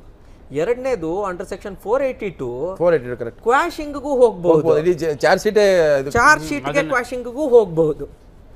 ಆದ್ರಿಂದ ಇದ್ರೊಳಗೆ ಟೆಕ್ನಿಕ್ಯಾಲಿಟೀಸ್ ಮೇಲೆ ಇನ್ನೂ ಸಮರ ಮುಗುದೇ ಇಲ್ಲ. ಎಸ್, ನಾನು ಹಾಗಾದ್ರೆ ಸರ್ ನೀವು ಚಾರ್ಜ್ ಶೀಟ್ನ ಕ್ವಾಶ್ ಮಾಡಬೇಕು ಅನ್ನೋ ಆಲೋಚನೆ ನಿಮ್ಮ ಮುಂದೆ ಬರೋದೇ ಆದರೆ ಅವ್ರ ಕನ್ಸಲರ್ ಅವ್ರ ಲಾಯರ್ಸು ಈಗ 25 ವರ್ಷದಲ್ಲಿ ಯಾಕೆ ಚಾರ್ಜ್ ಶೀಟ್ನ ಕ್ಯಾನ್ಸಲ್ ಮಾಡಿ ಅಂತ ಕೇಳಕ್ಕಿಲ್ಲ. ಆಲ್ರೆಡಿ ಅವ್ರು ಕೇಳಿದ್ರು ಮೊದಲೇ. ಆ ಆಧಾರದ ಮೇಲೆ ಸಹ ಅವರು ಡಿಸ್ಚಾರ್ಜ್ ಮೇಲೆ ಕ್ವಾಶಿಂಗ್ ಎಲ್ಲ ಹೋಗಲಿ, ಡಿಸ್ಚಾರ್ಜ್ ಎಲ್ಲ ಹೋಗ್ಬಿಟ್ಟಿದ್ರು. ಇಲ್ಲಿ ಟೆಕ್ನಿಕಲ್ಸ್ ಮಾಡಿ ಮತ್ತೆ ಟೆಕ್ನಿಕಲ್ಸ್ ಮಾಡಿ ಇದೇ ಪ್ರಾರಂಭ ಆಗ್ತದೆ, ಇದೇ ಪ್ರಯತ್ನಗಳು ನಡಬಹುದು. ಬಟ್ ಇವ್ರ ರಾಜಕೀಯ ಜೀವನ ಅಂತೂ ಸಹ ಸಂಪೂರ್ಣವಾಗಿ ಮುಗಿದೋಯ್ತು. ಯಾರ್ದು ಈಗ ಏನು 10 ಜನ ಇದ್ದಾರೆ, ಯಾಕಂದ್ರೆ ವಯಸ್ಸಾಗ ಬಂದು ರಾಜಕೀಯದ ಸಂಪೂರ್ಣವಾಗಿ ಮುಗಿತು. ಬಟ್ ಇದೇ ಟೆಕ್ನಿಕಲ್ಸ್ ಮೇಲೆ 482 ಹೋಗ್ಬೋದು, ರಿವಿಷನ್ ಹೋಗ್ಬೋದು, ಹೈಕೋರ್ಟ್ಗೆ ಹೋಗ್ಬೋದು, ಮತ್ತು ಅಲ್ಲಿಂದ ಸುಪ್ರೀಂ ಕೋರ್ಟು ಹೀಗೆ ಒಂದಷ್ಟು ಜಾಲ ಮತ್ತೆ ಕಾಲ ಕಳಿಬೋದು. ಬಟ್ ನನ್ನ ಪ್ರಕಾರವಾಗಿ ಈ ಥರದ ಕೇಸ್ಗಳಲ್ಲಿ ಸುಪ್ರೀಂ ಕೋರ್ಟ್ ಅವರು ಹೆಚ್ಚಿನ ಸಂದರ್ಭವನ್ನು ಈ ಸ್ಟೇ ಮಾಡೋದ್ರ ಮುಖಾಂತರ ಕಳೆಯೋದಿಲ್ಲ ಅಂತಕ್ಕಂಥದ್ದು ನನ್ನ ಅಭಿಪ್ರಾಯ. ಯಾಕಂದರೆ ಸಾಧ್ಯವಾದಷ್ಟು ಮಟ್ಟಿಗೆ ಇದನ್ನು ಕಂಪ್ಲೀಟ್ ಕನ್ಕ್ಲೂಡ್ ಆಗಲಿ ಅಂತ. ಈ ಈ ವಿಚಾರದಲ್ಲಿ ಇದೊಂದು ಕೇಸಲ್ಲ, ಅನೇಕ ಕೇಸ್ಗಳಲ್ಲಿ ಹಿಂಗೆ ಆಗಿದ್ದಾರೆ. ಸುಪ್ರೀಂ ಕೋರ್ಟ್ ಅವರು ನೇರವಾಗಿ ಡೈರೆಕ್ಷನ್ ಕೊಡ್ಬೋದು, ಸುಪ್ರೀಂ ಕೋರ್ಟ್ ಅವರು ಆದೇಶ ಬರೋರ್ಗು ಯಾವುದೇ ಕೋರ್ಟ್ಗಳವರು ಇಂಟರ್ವ್ಯೂನ್ ಆಗಬಾರ್ದು ಅಂತಕ್ಕಂಥ ಆದೇಶವನ್ನು ಸಹ ಕೊಡ್ಬೋದು. ಈ ಗಣಿ ಕೇಸ್ಗಳಲ್ಲಿ ಕೊಟ್ಟಿದ್ದಾರೆ ಆ ರೀತಿಯಾಗಿರ್ತಕ್ಕಂಥ ಆದೇಶವನ್ನು ಕೊಡ್ಬೋದು. ಯಾಕಂದ್ರೆ ಸುಪ್ರೀಂ ಕೋರ್ಟ್ ಅವರು ಏನು ಆದೇಶ ಮಾಡ್ತಾರೆ ಅದೇ ಅಂತಿಮ. ಈ ದೇಶದಲ್ಲಿರ್ತಕ್ಕಂಥ ಪ್ರತಿಯೊಬ್ಬ ನಾಗರಿಕರು ಫಾಲೋ ಮಾಡ್ಕೋಬೇಕು. ಸೊ ಆ ಕಾರಣಕ್ಕಾಗಿ ನನ್ನ ಪ್ರಕಾರವಾಗಿ ಇದರಲ್ಲಿ 205 ಒಂದು ಎಕ್ಸಂಪ್ಷನ್ ಹಾಕ್ಬೋದು. ಇವರು ಎಲ್ಲ ಸಂದರ್ಭದಲ್ಲಿ ಇವ್ರು ಬಂದು ಅಪೇರ್ ಆಗ್ಲಿಕ್ಕಾಗಲ್ಲ, ಆಬ್ಜೆನ್ಸ್ ಅಲ್ಲೇ ಟ್ರಯಲ್ ಮಾಡ್ಬೋದು.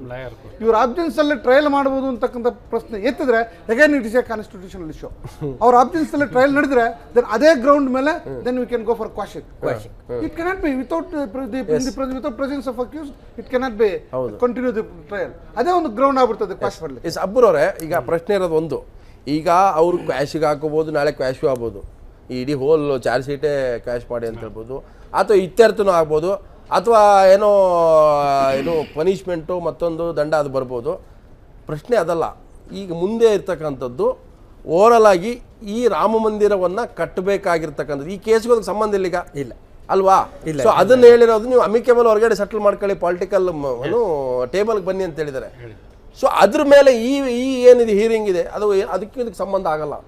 ಬಟ್ ಇದ್ರ ಪರಿಣಾಮ ಅಂತೂ ಬೀರುತ್ತೆ. ಈಗ ಉತ್ತರ ಪ್ರದೇಶದಲ್ಲಿ ಅವರೇನಾಗಿ ಇವತ್ತು BJP ನಾಯಕರೆಲ್ಲರೂ ಸೇರಿ ಏನು ಹೇಳಿದ್ದಾರೆ, ನಾವೆಲ್ಲರೂ ನಮ್ಮ ನಾಯಕರ ಹಿಂದೆ ನಿಲ್ತೀವಿ ಅಂದರೆ ಈ ಕೇಸು ಇತ್ಯರ್ಥ ಆಗೋದು ಅವರಿಗೆ ಮುಖ್ಯ ಆಗುತ್ತೆ. ಈಗ ರಾಮ ಮಂದಿರವನ್ನು ಇಶ್ಯೂವನ್ನು ಮುಂದಕ್ಕೆ ತಗೊಳಕ್ಕೆ ಬರೋದಿಲ್ಲ.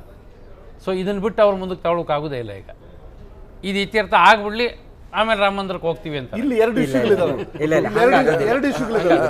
ಟೆಕ್ನಿಕಲ್ ರಾಜಕೀಯ ಬಳಸ್ತಾರೆ. ಕ್ರಿಮಿನಲ್ ಆಕ್ಟ್ ಇನ್ ರಾಮ ಮಂದಿರ ಇಶ್ಯೂದಲ್ಲಿ ಕ್ರಿಮಿನಲ್ ಆಕ್ಟ್ ಬೇರೆ, that is A criminal offence, that is different. ಆಮೇಲೆ ರಾಮ ಮಂದಿರ ಜಾಗದ ಬಗ್ಗೆ ಇರ್ತಕ್ಕಂಥ ಎರಡು ವಿಚಾರಗಳು, ಒಂದೇ ಸಬ್ಜೆಕ್ಟ್ ಬಗ್ಗೆ ಎರಡು ಕೇಸ್ಗಳನ್ನು ಎರಡು ವಿಚಾರಗಳು ಗಮನಿಸಬಹುದು. ಆದ್ರೆ civil judgements will not binding in the criminal proceedings.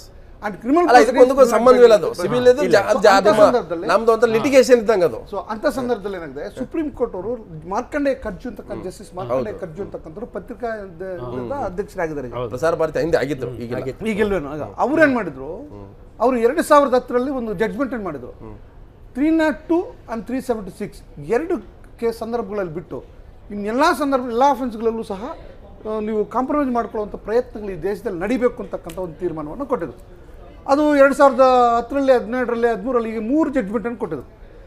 3 ಜಡ್ಜ್ಮೆಂಟನ್ನು ವಿರುದ್ಧವಾಗಿ ಅವರೇನು ಸಹ ತನ್ನ ವಿರುದ್ಧವಾಗಿರ್ತಕ್ಕಂಥ ಜಡ್ಜ್ಮೆಂಟ್ ನಾನು ಕೊಟ್ಟಿರ್ತಕ್ಕಂಥ snatch the powers of the legislators, ನಾನು ಮಾಡಿರ್ತಕ್ಕಂಥ ಸರಿ ಇಲ್ಲ, ನೀವು ಬೇರೆ ಜಡ್ಜ್ಮೆಂಟ್ ಮಾಡಿದ್ರು, ನನ್ನ ಜಡ್ಜ್ಮೆಂಟ್ಗಳು ಅವರೇ ಡಿಸೈಡ್ ಮಾಡಿ ಬೇರೆ ಫುಲ್ ಬೆಂಚ್ಗೆ ಕಳಿಸಿದ್ರು. ಆವಾಗ ಕಾನ್ಸ್ಟಿಟ್ಯೂಷನ್ ಬೆಂಚ್ ಇರಲಿಲ್ಲ, ನೀವು ಮಾಡಿರ್ತಕ್ಕಂಥ ಸರಿ ಅಂತ ಹೇಳ್ಬಿಟ್ಟು 302 and 376 ಮರ್ಡರ್ ಕೇಸಲ್ಲಿ ಮತ್ತು ಅತ್ಯಾಚಾರದ 2 ಕೇಸಲ್ಲಿ ಬಿಟ್ಟು ಎಂಥ ಸಂದರ್ಭದಲ್ಲಿ ಪ್ರಯತ್ನ ಮಾಡಿ ನೆಗೋಷಿಯೇಷನ್ ಮಾಡಲಿಕ್ಕೆ ಅವಕಾಶ ಕೊಡಿ ಅಂತಕ್ಕಂಥ ಮಾತನ್ನು ಈ ಸುಪ್ರೀಂ ಕೋರ್ಟ್ ಅವ್ರು ಹೇಳಿದರು. ಸೊ ಇದನ್ನು ಸಹ ಆ ಐಡಿಯಲ್ಲಿ ಬರ್ತದೆ, ಏನು ಮಾಡಬಾರ್ದು ಅಂತೇನಿಲ್ಲ. ಒಂದು ವೇಳೆ ನನ್ನ ಪ್ರಕಾರವಾಗಿ ಇದನ್ನು ಒಂದು ಮಧ್ಯಸ್ಥಗಾರಕ ಮುಖಾಂತರ ಒಂದು ಸೆಟಲ್ಮೆಂಟ್ ಮಾಡಿದ್ರೆ ಇದಕ್ಕೆಲ್ಲ ಒಂದು ಮುಕ್ತಿ ಸಿಗ್ತದೆ. ಎಸ್, ನಾನು ಪಡ್ಕೆಯವರೇ ಕ್ಲೋಸ್ ಮಾಡಿ, ನಾವು ಸಿವಿಲ್ ಸೂಟೇ ಬೇರೆ, ಕ್ರಿಮಿನಲ್ ಕಾನ್ಸ್ಪಿರಸಿ ಇದು ಬೇರೆ. ಸಿವಿಲ್ ಸೂಟ್ ಹೆಚ್ಚು ಕಮ್ಮಿ ಅದು ಫೈನಲ್ ಆದಂಗಿದೆ. ಅದು ಅಲ್ಲ, ಎರಡೂ ಮಾಡಬೇಕು, ಇಲ್ಲಾಂದ್ರೆ ಆಗೋದಿಲ್ಲ.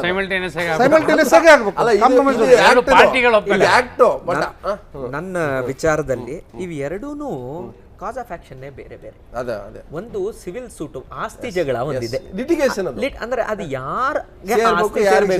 ಒಂದು, ಅದ್ರ ಮಧ್ಯ ಎಷ್ಟೋ ಘಟನೆಗಳು ನಡೆದು ಹೋದ್ವು. ಇದು 92 ಡಿಸೆಂಬರ್ 6 ನಡೆದಿರೋದು one of the many incidents. Act relates to civil suit ಅಂತ ಆಕ್ಟ್ ಆಗಿರೋದು ಅಂತ ಇಲ್ಲ. ಯಾವ ಜಾಗಕ್ಕಾಗಿ ನಾವು ಹೋರಾಟ ಮಾಡಿದೀವೋ ಆ ಜಾಗಕ್ಕಾಗಿನೇ ಇದಾಗಿರೋದು ಅಂತ.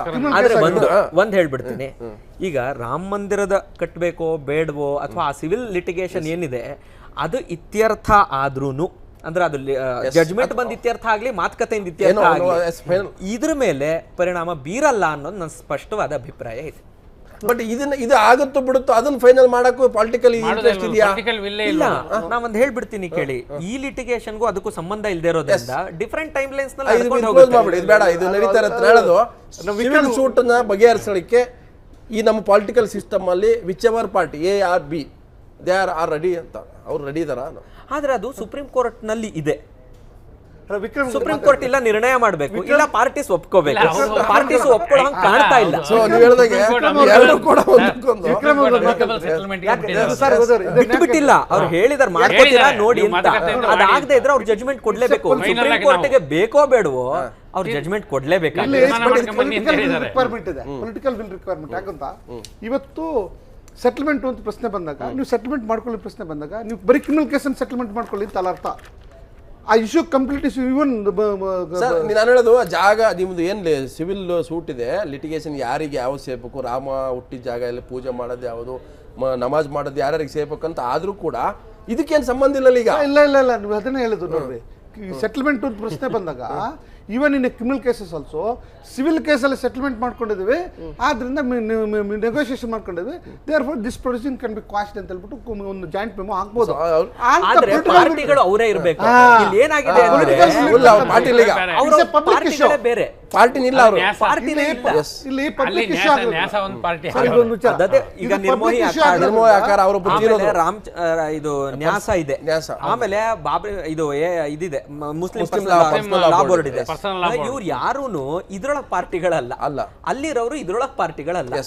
ಆದ್ರಿಂದ ಅದಕ್ಕಾಗಿ ನಾನು ಹೇಳುವಂಥದ್ದು, ಇದು ಪಬ್ಲಿಕ್ ಇಶ್ಯೂ ಆಗಿರೋದ್ರಿಂದ ಇದನ್ನು ಕರ್ಕೊಂಡು ಒಂದು ಟೇಬಲ್ಗೆ ಸೆಟಲ್ಮೆಂಟ್ ಕೂರಿಸ್ಲಿಕ್ಕೆ ಬಹಳ ತೊಂದರೆ ಇದೆ. ಸೊ ಹಾಗಾಗಿ ಇದು ಸೆಟಲ್ಮೆಂಟ್ ಆಗೋ ಸಾಧ್ಯತೆಗಳು ಬಹಳ ಕಡಿಮೆ. ಸೊ ಆ ಕಾರಣಕ್ಕಾಗಿ ಇದು ಟ್ರಯಲ್ ಕಂಟಿನ್ಯೂ ಮಾಡಲೇಬೇಕು ಅಂತಕ್ಕಂಥ ಉದ್ದೇಶದಿಂದ ಸುಪ್ರೀಂ ಕೋರ್ಟ್ ಇದನ್ನು ರಿಮೈಂಡ್ ಮಾಡಿ ಟ್ರಯಲ್ ಮಾಡಿ ಅಂತ ಹೇಳಿರೋದು. ಅವಕಾಶಗಳು 20 ವರ್ಷಗಳು ಕೊಟ್ಟಿದ್ದಾರೆ ಇವ್ರಿಗೆ. ಸೊ ಅಂದರೆ ಇದು ಏನು ಸುಪ್ರೀಂ ಕೋರ್ಟ್ನ ಡೈರೆಕ್ಷನ್ ಇದೆ, ಸುಪ್ರೀಂ ಕೋರ್ಟ್ನ ಸೂಚನೆ ಅಥವಾ ಆರ್ಡರ್ ಪ್ರಕಾರವೇ ಆಗೋದಾದರೆ ಇದು ಇನ್ನೂ 2 ವರ್ಷ ಅಲ್ಲ, ಇನ್ನೂ 10-15 ವರ್ಷ ಆದ್ರೆ ಆಗ್ಬೋದು. ನನ್ನ ಪ್ರಕಾರ ಇದು ಅಷ್ಟು ಸಲೀಸೆ ಮುಗಿಯಲ್ಲ. 2 ವರ್ಷಕ್ಕೆ ತೀರ್ಮಾನನೇ ಬಂತು ಅಂತ ತಿಳ್ಕೊಳ್ಳೋಣ. ಅದು ಅಕ್ವಿಟಲ್ ಆಗಬಹುದು ಅಥವಾ ಪನಿಷ್ಮೆಂಟ್ ಆಗಬಹುದು. ಆದರೆ ಅದ್ರ ಮೇಲೆ ಹೈಕೋರ್ಟ್ ಇದೆ, ಅದ್ರ ಮೇಲೆ ಸುಪ್ರೀಂ ಕೋರ್ಟ್ ಇದೆ. ಎಸ್, ಇದು 25 ವರ್ಷದ ಪ್ರಕರಣ ಏನಿದೆ ಅದು ಎಲ್ಲೋ ಒಂದು ಕಡೆ ನಿರ್ಜೀವವಾಗಿತ್ತು, ಬಟ್ ಜೀವ ಸಿಕ್ಕಿದೆ. ಹಾಗಂತ ಹೇಳ್ಬಿಟ್ಟು ಆ ಪ್ರಕರಣ ಇನ್ನೇನು 2 ವರ್ಷದಲ್ಲಿ ಇತ್ಯರ್ಥ ಆಗೋಗ್ಬಿಡುತ್ತೆ. ನಾಳೆಯಿಂದ ಏನು ಡೇ ಬೈ ಡೇ ಎಲ್ಲ ಹಿಯರಿಂಗ್ ವಿಚಾರಣೆ ಶುರು ಆಗುತ್ತೆ, ಎಲ್ಲರೂ ಬಂದ್ಬಿಡ್ತಾರೆ, ಫೈನಲ್ ಆಗೋಗ್ಬಿಡುತ್ತೆ ಅನ್ನುವಂಥದ್ದಿಲ್ಲ. ಯಾಕಂದರೆ ಇಬ್ಬರು ವಕೀಲರು ಕೂಡ ಸ್ಪಷ್ಟವಾಗಿ ಹೇಳ್ತಾ ಇದ್ದಾರೆ, ಈ ಪ್ರಕರಣ ಜೀವಂತವಾಗಿರ್ಬೋದು, ಆದರೆ ನಿರ್ಣಯ ಆಗಲ್ಲ. ಬಿಜೆಪಿ ವರಿಷ್ಠರಿಗೆ ಬುರೇದಿನ್ ಅನ್ನುವಂಥದ್ದು ಮತ್ತೆ ಶುರು ಆಯ್ತಾ ಅನ್ನುವಂಥ ಪ್ರಶ್ನೆಯೊಂದಿಗೆ ನಾನು ಶಂಕರಪ್ಪನವರೇ, ಹಿಂದೆ CBI 2004ರಲ್ಲೇ ಹೋಗ್ತಾರೆ. CBI challenge before the Lucknow bench of Allahabad high court the dropping of proceedings against BJP leaders on technical grounds, court issues notice ಅವಾಗೇ ಇಶ್ಯೂ ಮಾಡ್ತಾರೆ. ಅಂದರೆ ಪ್ರತಿ ಹಂತದಲ್ಲೂ ಕೂಡ ಈ ಪ್ರೊಸೆಸ್ ಆಗಿದೆ. ಇದನ್ನು ಬಿಡಬೇಕಾ, ಮತ್ತೆ ತಗೋಬೇಕಾ, ಬಿಡಬೇಕಾ ಅನ್ನೋಂತಂದರೆ ಅದರ ಅರ್ಥ ಈ ಕೇಸು ತುಂಬ ಅಂದರೆ ಏನಂತೇನು ಈ ಜೇಡ್ರ ಬಲೆ ಇದ್ದಂಗಿದೆ. ಇದು ಸಲೀಸಾಗಿ ಮುಗಿಯುವಂಥದ್ದಲ್ಲ ಇದು. ನೋಡಿ, ಏನು ಜಯಲಲಿತಾ ಕೇಸಲ್ಲಿ ಸುಮಾರು ಅಷ್ಟು ವರ್ಷಗಳ 16-17 ವರ್ಷಗಳ ನಡೀತು, ಅದೇ ಪ್ರಯತ್ನ, ಅದಕ್ಕಿಂತ ಹೆಚ್ಚಿನ ಪ್ರಯತ್ನಗಳು ಇದರಲ್ಲಿ ನಡೆದಿದೆ. ಓನ್ಲಿ ಟೆಕ್ನಿಕಾಲಿಟೀಸ್ ಮೇಲೆ ಬೇಕಾದಷ್ಟು ವಾದಗಳು, ಪ್ರತಿವಾದಗಳು ಮಂಡನೆ ಆಗಿಬಿಟ್ಟಿದ್ದಾವೆ. ಅನೇಕ ತೀರ್ಮಾನಗಳನ್ನು ತಗೊಬಿಟ್ಟಾರೆ. ಅದಕ್ಕಾಗಿ ಇದಕ್ಕೆಲ್ಲ ಫುಲ್ ಸ್ಟಾಪ್ ಇಟ್ಬಿಟ್ಟು ಸುಪ್ರೀಂ ಕೋರ್ಟರು ನೀವೆಲ್ಲ ಚಾರ್ಜಸ್ ಫ್ರೇಮ್ ಮಾಡಿ, ಚಾರ್ಜಸ್ ಫ್ರೇಮ್ ವಸ್ತುಸ್ಥಿತಿಯನ್ನು ಮೆರಿಟ್ಸ್ ಮೇಲೆ ಡಿಸಿಷನ್ ಮಾಡಿ, ನಾಟ್ ಆನ್ ಟೆಕ್ನಿಕಾಲಿಟೀಸ್. ಟೆಕ್ನಿಕಲ್ಸ್ ಒಂದು ಹೊತ್ತಿಗಿಡ್ರಿ, ಮೆರಿಟ್ಸ್ ಮೇಲೆ ಡಿಸಿಷನ್ ಮಾಡಿರ್ತಕ್ಕಂಥ ಒಂದು ತೀರ್ಮಾನವನ್ನು ಟ್ರಯಲ್ ಕಂಡಕ್ಟ್ ಮಾಡಿ. ಏನಕ್ಕೆ ಆ ಸುಪ್ರೀಂ ಕೋರ್ಟ್ ಅವರು ಆ ಥರ ತೀರ್ಮಾನ ತೊಗೊಂಡಿದ್ದಾರೆ ಅಂದರೆ, ಸುಪ್ರೀಂ ಕೋರ್ಟ್ ಅವ್ರನ್ನೂ ಸಹ ಟೆಕ್ನಿಕಾಲಿಟೀಸ್ ಮೇಲೆ ಚಾಲೆಂಜ್ ಮಾಡ್ತಕ್ಕಂಥ ಕೇಸ್ಗಳನ್ನು ಅನೇಕ ಸಂದರ್ಭದಲ್ಲಿ ಕ್ವಶನ್ ಮಾಡಿದ್ದಾರೆ ಸುಪ್ರೀಂ ಕೋರ್ಟ್, ಇಲ್ಲ ಅಂತಲ್ಲ. ಬಟ್ ಈ ಕೇಸನ್ನು ಯಾಕೆ ಸ್ಪೆಸಿಫಿಕ್ ಆಗಿ ಮಾಡಿದ್ದಾರೆ ಅಂತ ನನ್ನ ಪ್ರಕಾರವಾಗಿ ಫ್ರೈಮ್ ಆಫ್ ಎಸೆ ಇದೆ, ಇವ್ರ ಪ್ರಚೋದನೆ ಇದೆ, ಸಬ್ಸ್ಟಾನ್ಷಿಯಲ್ ಫ್ರೇಮ್ ಆಫ್ ಎಸೆ ಇರೋದ್ರಿಂದ, ಸಾಕಷ್ಟು ಅಂಶಗಳು ಇರೋದ್ರಿಂದ, ಸಾಕಷ್ಟು ಆಧಾರಗಳಿರೋದ್ರಿಂದ ಇದನ್ನು ಟ್ರಯಲ್ಗೆ ಹೋಗೋದೇ ಸೂಕ್ತ ಅಂತಕ್ಕಂಥ ಮಾತನ್ನು ಎಕ್ಸ್ಪ್ರೆಸ್ ಮಾಡಿ ಟ್ರಯಲ್ಗೆ ಕಳಿಸಿರ್ತಕ್ಕಂಥದ್ದು. ಸೊ ಈಗ ಟ್ರಯಲ್ ಮಾಡುವಂಥದ್ದೇ ದೊಡ್ಡ ಮಟ್ಟದ ಇವತ್ತು ಪ್ರಾಸಿಕ್ಯೂಷನ್ CBI ಇರ್ತಕ್ಕಂಥದ್ದು. CBI ಅವರು ಸಾವಿರಾರು ಜನ ವಿಟ್ನೆಸ್, ಎಷ್ಟು ಜನ ಸತ್ತಿದಾರೋ, ಎಷ್ಟು ಜನ ಬದುಕಿದಾರೋ, ಎಷ್ಟು ಜನ ಎಳ್ಕೊಂಡು ಬರಬೇಕು ಕೋರ್ಟ್ಗೆ, ಎಷ್ಟು ಜನ ಕೂತಿರ್ಬೇಕು, ಆ ಸಾಕ್ಷಿಗಳನ್ನ ಕ್ರೋಢೀಕರಿಸಬೇಕು. ಬಟ್ ಅವ್ರು ಹೇಳ್ತಾರೆ ಇವತ್ತು ಸಹ ಸಾಕ್ಷಿಗಳಿದ್ದಾವೆ, ನಾವು ಕ್ರೋಢೀಕರಿಸ್ತೀವಿ, ನಾವು ಎಕ್ಸಾಮ್ ಮಾಡ್ತೀವಿ, ಟ್ರಯಲ್ ಮಾಡ್ತೀವಿ ಅಂತ ಹೇಳ್ಬಿಟ್ಟು ಅವ್ರು ಹೇಳ್ತಾ ಇದ್ದಾರೆ. ಬಟ್ ಅದು ಎಷ್ಟು ಮಟ್ಟಿಗೆ ಪರಿಣಾಮಕಾರಿಯಾಗಿ ಅವರು ಕೆಲಸವನ್ನು ಮಾಡ್ತಾರೆ, ನಿಭಾಯಿಸ್ತಾರೆ ಅಂತಕ್ಕಂಥದ್ದು ಮತ್ತು ಒಂದು. ಎರಡನೇದು, ಕೋರ್ಟ್ಗಳು ಸಹ is A waste of time ಅಂತ ಸಾಕಷ್ಟು ಸಂದರ್ಭ. ಆದರೆ ವೇಸ್ಟ್ ಆಫ್ ಟೈಮ್ ಅಂದ್ಕೊಂಡ್ರೆ ಬಟ್ ನಮ್ಮ ಕಾನೂನಿನ ವ್ಯವಸ್ಥೆಯನ್ನು ಬುಡಮೇಲೆ ಮಾಡ್ದಂಗೆ ಆಗ್ತದೆ. ನಾವು ಅದನ್ನು ಯಾವುದೇ ಕಾರಣಕ್ಕೂ ಸಹ ಪ್ರಜಾತಂತ್ರದ ವ್ಯವಸ್ಥೆಯಲ್ಲಿ ಆ ರೀತಿಯಾಗಿರ್ತಕ್ಕಂಥ ತೀರ್ಮಾನಗಳು ತಗೊಳ್ಳೋಕ್ಕಾಗಲ್ಲ ಅಂತಕ್ಕಂಥ ಚಿಂತನೆಯೂ ಸಹ ಸುಪ್ರೀಂ ಕೋರ್ಟ್ ಅವ್ರು ಮಾಡಿದ್ದಾರೆ, ಇಲ್ಲ ಅಂತಲ್ಲ. ಅವ್ರು ಚಿಕ್ಕವರಾಗಿರ್ಬೋದು, ದೊಡ್ಡವರಾಗಿರ್ಬೋದು, ನಾವು ಕಾನೂನಾತ್ಮಕವಾಗಿ ತೀರ್ಮಾನ ತಗೊಳ್ಬೇಕಾಗುತ್ತಾ, ಕಾನೂನಾತ್ಮಕವಾಗಿ ನಾವು ಪ್ರಕ್ರಿಯೆಗಳನ್ನು ಪ್ರಾರಂಭ ಮಾಡಬೇಕು ಅಂತಕ್ಕಂಥ ಒಂದು ಎಚ್ಚರಿಕೆಯನ್ನು ಈ ಕೇಸಿನ ಮುಖಾಂತರ ಸಾರ್ವಜನಿಕರು ಕೊಟ್ಟಿದ್ದಾರೆ ಅಂದರೆ ತಪ್ಪಾಗಲಾರದು. ಈಗ ವಿಕ್ರಮ್ ಅವರಿಗೆ ಎನ್ಮಿಟಿ ಅನ್ನುವಂಥದ್ದು ಇದು ಬೇನೆ ಇರೋದು ಅದೇನೆ ಎನ್ಮಿಟಿ. ನೀವು ಬಡಕಾವ ಹಿಂದಿಯಲ್ಲಿ ಅಂದರೆ ಅವ್ರನ್ನ ಇನ್ಸ್ಟಿಗೇಟ್ ಮಾಡಿದ್ರಿ, ಪ್ರಚೋದನೆ ಮಾಡಿದ್ರಿ, ಟೆಂಪ್ಟ್ ಮಾಡಿದ್ರಿ. ಸೊ ಹಾಗಾಗಿ ನೀವು ಭಾಷಣ ಕೇಳಿ ಉದ್ರೇಕಗೊಂಡಂತ ಕರೆಸೋಕೆ ಹೋಗಿ ಅದನ್ನು ಹೊಡೆದು ಟೋಮ್ ಬೇರೆದೆ ಗೋರಿ ಅದೇನೋ ಮಸೀದಿನ ಹೊಡೆದ್ರು ಅಂತ. ಸೊ ನಾಳೆ ಈ ಕೇಸು ನೀವೆಲ್ಲ ಟ್ರಯಲ್ ಆಗದೆ ಹೋದರೆ ಅಥವಾ ನೀವು ಏನು ಡೇ ಬೈ ಡೇ ಬೇಸಿಸ್ ಮೇಲೆ ಆಗದೆ ಹೋದರೆ ನಾಳೆ ಒಂದು ರಾಂಗ್ ಪ್ರೆಸಿಡೆಂಟ್ ಕ್ರಿಯೇಟ್ ಆಗುತ್ತೆ. ಇಂಥ ಒಂದು ಮೇಜರ್ ಇಂಥ ದೊಡ್ಡ ದೇಶದಲ್ಲೇ ಒಂದು ಡಿವೈಡ್ ಮಾಡೋದಂಥ ಒಂದು ಘಟನೆ ಬಗ್ಗೆ ಈ ನಮ್ಮ ದೇಶದ ನ್ಯಾಯ ವ್ಯವಸ್ಥೆಯಲ್ಲಿ ನಿಮ್ಗೆ ಯಾವುದೋ ಒಂದು ಅದು ಏನಾಗುತ್ತೆ ಗೊತ್ತಿಲ್ಲ, ಅಥವಾ ಅಕ್ಯೂಜರ್ ಪರವಾಗಿ ಆಗ್ಬೋದು ಅಥವಾ ಅಕ್ಯೂಜರ್ ವಿರುದ್ಧ ಆಗ್ಬೋದು, ಏನೂ ಆಗಲಿಲ್ಲ ಅನ್ನೋಂಥ ಉಳ್ಕೊಂಡ್ಬಿಟ್ರೆ ನಾಳೆಗೆ ಇನ್ನೊಂದು ಇದು ಮತ್ತೊಬ್ಬರಿಗೆ ಇದು ಅಂದರೆ ಹತ್ರ ಏನು ಬೇಕಾದ್ರೂ ಮಾತಾಡ್ಬೋದು ಅನ್ನೋ ಥರ ಆಗ್ಬಿಡುತ್ತೆ ಅಂತ. ಏನಂದರೆ ಕೇಸ್ ನಡಿಬೇಕು, ಒಂದು ತಾರ್ಕಿಕ ಅಂತ್ಯ ಮುಟ್ಟಬೇಕು, ಅದರೊಳಗೆ ಎರಡನೇ ಮಾತಿಲ್ಲ. ನಮ್ಮ ವ್ಯವಸ್ಥೆನಲ್ಲಿ, ನ್ಯಾಯಾಂಗದ ವ್ಯವಸ್ಥೆನಲ್ಲಿ ಬೇಗ ಆಗಬೇಕು, ಒಂದು ತಾರ್ಕಿಕ ಮುಟ್ಟಬೇಕು, ಅಂತ್ಯ ಮುಟ್ಟಬೇಕು ಅನ್ನೋದು ಎಲ್ಲರೂ ಇಚ್ಛೆ ಪಡಬೇಕು ಮತ್ತು ಎಲ್ಲರೂ ಅದಕ್ಕೆ ಪ್ರಯತ್ನ ಪಡಬೇಕು. ಅದನ್ನು ತಡೆ ಹಾಕುವಂಥ ಪ್ರಯತ್ನಗಳು ಮಾಡಬಾರ್ದು. ಮಾಡಿದ್ದೇ ಆದರೆ ಅದು ಈಗ ಒಂದು ಸಣ್ಣ ಸಣ್ಣ ಲಾಭಗಳಾಗ್ಬೋದೇ ಹೊರತು ಅಂತಿಮವಾಗಿ ನ್ಯಾಯಾಂಗ ವ್ಯವಸ್ಥೆಗೆ ತೊಂದರೆ ಉಂಟು ಮಾಡುತ್ತೆ. ಆದರೆ ಇದರೊಳಗೆ ಇನ್ನೊಂದು ವಿಚಾರ ಇದೆ. ಕ್ಲೈಂಟ್ಸು ಬೇರೆ ಬೇರೆ ರೀತಿ ಇರ್ತಾರೆ. ನಾವು 16 ವರ್ಷದಿಂದ ಪ್ರಾಕ್ಟೀಸ್ ಮಾಡ್ತಾ ಇರೋದ್ರಿಂದ ಎಷ್ಟೊಂದು ಜನ ಹೆಡ್ ಆನ್ ನಡೀರಿ ನಾವು ಟ್ರಯಲ್ ಮಾಡ್ತೀವಿ, ನಾನು ಇದನ್ನು ಮಾಡೋಣ ಅಂತಂತಾರೆ. ಮತ್ತು ವಿಶೇಷವಾಗಿ ನಾನು ನೋಡಿದ್ರೊಳಗೆ ಈ ಕರಪ್ಷನ್ ಚಾರ್ಜಸ್ ಅದು ಇದರೊಳಗೆ ಅದನ್ನು ತಡಿಯಕ್ಕೆ ನೋಡ್ತಾರೆ.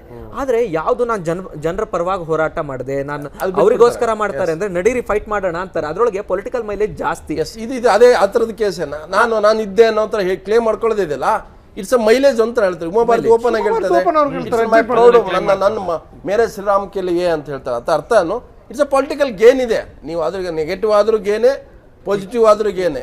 ಪಾಸಿಟಿವ್ ಆದ್ರೆ ಗೆದ್ದಿವಿ ಅಂತ ಹೇಳ್ತಾರೆ, ಸೋತ್ರೆ ನಾವು ರಾಮನಿಗಾಗಿ ಹೋದಿವಿ ಅಂತಾಗ ಅಂದ್ರೆ ಕ್ಲೇಮ್ ಮಾಡ್ಕೊಳಕ್ಕೆ ದಾರಿ ಇದೆ. ಇನ್ನೊಂದು ಆಮೇಲೆ ಅವ್ರಿಗೆ ವಿರುದ್ಧವಾಗಿರೋರಿಗೂ ಪೊಲಿಟಿಕಲ್ ಗೇನೆ ಅದು. ಅವರಲ್ಲಿ ಅದರೊಳಗೂ ಯುನೈಟೆಡ್ ಇಲ್ಲ. ಮತ್ತೆ ಇನ್ನೊಂದಿದೆ ಇದರೊಳಗೆ, ಒಂದು ಅಬೆಟಿಂಗ್, ಒಂದು ಕ್ರಿಯೆ ಮಾಡೋದ್ರೊಳಗೆ ಅದಕ್ಕೆ ಪೂರಕವಾಗಿರುವಂತಹ ಇನ್ಸ್ಟಿಗೇಷನ್ ಇರ್ಬೋದು, ಅಥವಾ ಅವ್ರಿಗೆ ಏನಾರು ಸಲಕರಣೆಗಳನ್ನು ಕೊಟ್ಟು ಸಹಾಯ ಮಾಡೋದು, ಅಂದ್ರೆ ಯಾವುದೇ ಕ್ರಿಮಿನಲ್ ಅಫೆನ್ಸ್ನಲ್ಲಿ ಒಂದು. ಎರಡನೇದು ಅದು ಮಾಡಿ ಅಂತ ಕಾನ್ಸ್ಪಿರಸಿ ಮಾಡೋದು ಇದ್ದಿರಬಹುದು. ಈಗ ಇವ್ರ ಮೇಲಿರೋದು ಸಂಚು.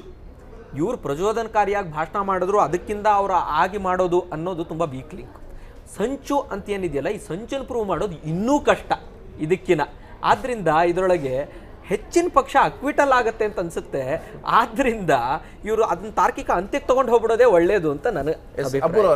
ಈಗ ಇವ್ರು 2004 ಒಂದ್ ನಿಮಿಷ ಇಲ್ಲಿ ಏನಾಗುತ್ತೆ, ಕ್ರಿಮಿನಲ್ ಪ್ರೊಸೀಜರ್ಸು ಕರೆಕ್ಟಾಗಿ ನಡೀಕ್ ಬಿಟ್ಬಿಟ್ಟಿದ್ರೆ ಇಷ್ಟೊತ್ತಿಗಾಗಲೇ ಯಾವಾಗಲೂ ತೀರ್ಮಾನ ಆಗ್ಬಿಡೋದು. ಇವ್ರು 2004 ಯಾವಾಗ ಅಡ್ವಾಣಿ ಮತ್ತು ಇವ್ರನ್ನ 3 ಜನರನ್ನ ಕ್ಯಾಬಿನೆಟ್ಗೆ ಸೇರಿಸ್ಕೊಂಡ್ರು, ಅವಾಗ ಕೈ ಬಿಟ್ಟು ಅಲಿಗೇಷನ್ ಇದ್ದವ್ರನ್ನೇ ಕ್ಯಾಬಿನೆಟ್ಗೆ ಸೇರಿಸ್ಕೊಂಡ್ರು ಮತ್ತು ಅವರೊಬ್ಬರನ್ನ ಗೃಹ ಮಂತ್ರಿನೂ ಮಾಡಿಬಿಟ್ರು. ಸೊ ಆ ಪೀರಿಯಡಲ್ಲೇ CBI ಇವ್ರನ್ನ ಡ್ರಾಪ್ ಮಾಡಲಿಕ್ಕೆ ಕೈ ಬಿಡಿ ಅಂತ ಕೋರ್ಟ್ ಮುಂದೆ ಹೋಗಿದ್ದು. ಇವ್ರ ಮೇಲೆ ಚಾರ್ಜಸನ್ನು ಡ್ರಾಪ್ ಮಾಡ್ತೀವಿ ಅಂತ ಹೇಳಿ. ಸೊ ಹೋಮ್ ಮಿನಿಸ್ಟರ್, ಈ ದೇಶದ ಹೋಮ್ ಮಿನಿಸ್ಟರ್ ವಿರುದ್ಧ ಒಂದು ಚಾರ್ಜಸ್ ಇದ್ದರೆ ಅದು ಒಂದು ಅವಹೇಳನಕರವೇ, ನಮಗೂ ಕೂಡ ಯಾರಿಗೇ ಆಗಲಿ ಅದು. ಸೊ ಈಗೇನಾಗುತ್ತೆ, ಆವಾಗ CBIನ ದುರುಪಯೋಗ ಮಾಡ್ಕೊಂಡ್ರು ಅಂತ ಇವ್ರ ಮೇಲೆ ಇದಿತ್ತು. ಈಗ ಅದೇ CBI ಇವ್ರ ವಿರುದ್ಧ ಪೊಲಿಟಿಕಲ್ ಕಾರಣಕ್ಕಾಗ ಅಲ್ಲದೇ ಇದ್ದರೂ ಕೂಡ ನ್ಯಾಯದ ಪರವಾಗಿ ಕೇಸ್ ಹಾಕಿದ್ರು. ಈಗ ನಾವು ಪೊಲಿಟಿಕಲ್ ಕಾರಣಕ್ಕೋಸ್ಕರನೇ ಈಗ ಅವ್ರು ಮಾಡ್ತಾ ಇದ್ದಾರೆ ಅಂತ ನಾವು ಹೇಳ್ಬೇಕಾಗಿ ಬರುತ್ತೆ. ಅಡ್ವಾಣಿ ಅವರನ್ನು ರಾಷ್ಟ್ರಪತಿ ಚುನಾವಣೆಯಿಂದ ದೂರ ಇಡೋಕೆ ಉದ್ದೇಶದಿಂದನೇ ಈಗ ಅವರು CBIನ ಬಳಸ್ಕೊಂತವ್ರೆ ಅಂತ. ಇದನ್ನ ಲಾಸ್ಟ್ ಒಂದಿದೆ ಏನಂದ್ರೆ, ಈಗ ತಾನೇ ಮನೀರ್ ಹೇಳಿದ್ರು, ಒಂದು ನ್ಯಾಯಪರವಾಗಿ ಆಗ್ಲಿ ಅಂತ CBI ಅವ್ರು ಮಾಡಿದ್ರು, ಈಗ ಅದನ್ನ ಪೊಲಿಟಿಕಲ್ ಕಾರಣಕ್ಕೆ ಬಳಸ್ಕೋತಾ ಇದ್ದಾರೆ ಅಂತ ನನಗೆ ಅದ್ರೊಳಗೇನೆ ತದ್ವಿರುದ್ಧವಾಗಿ ಕಾಣ್ತಾ ಇದೆ. ರೀಡಿಂಗ್ ಏನಾದ್ರು ಮಾಡ್ಕೋಬಹುದು.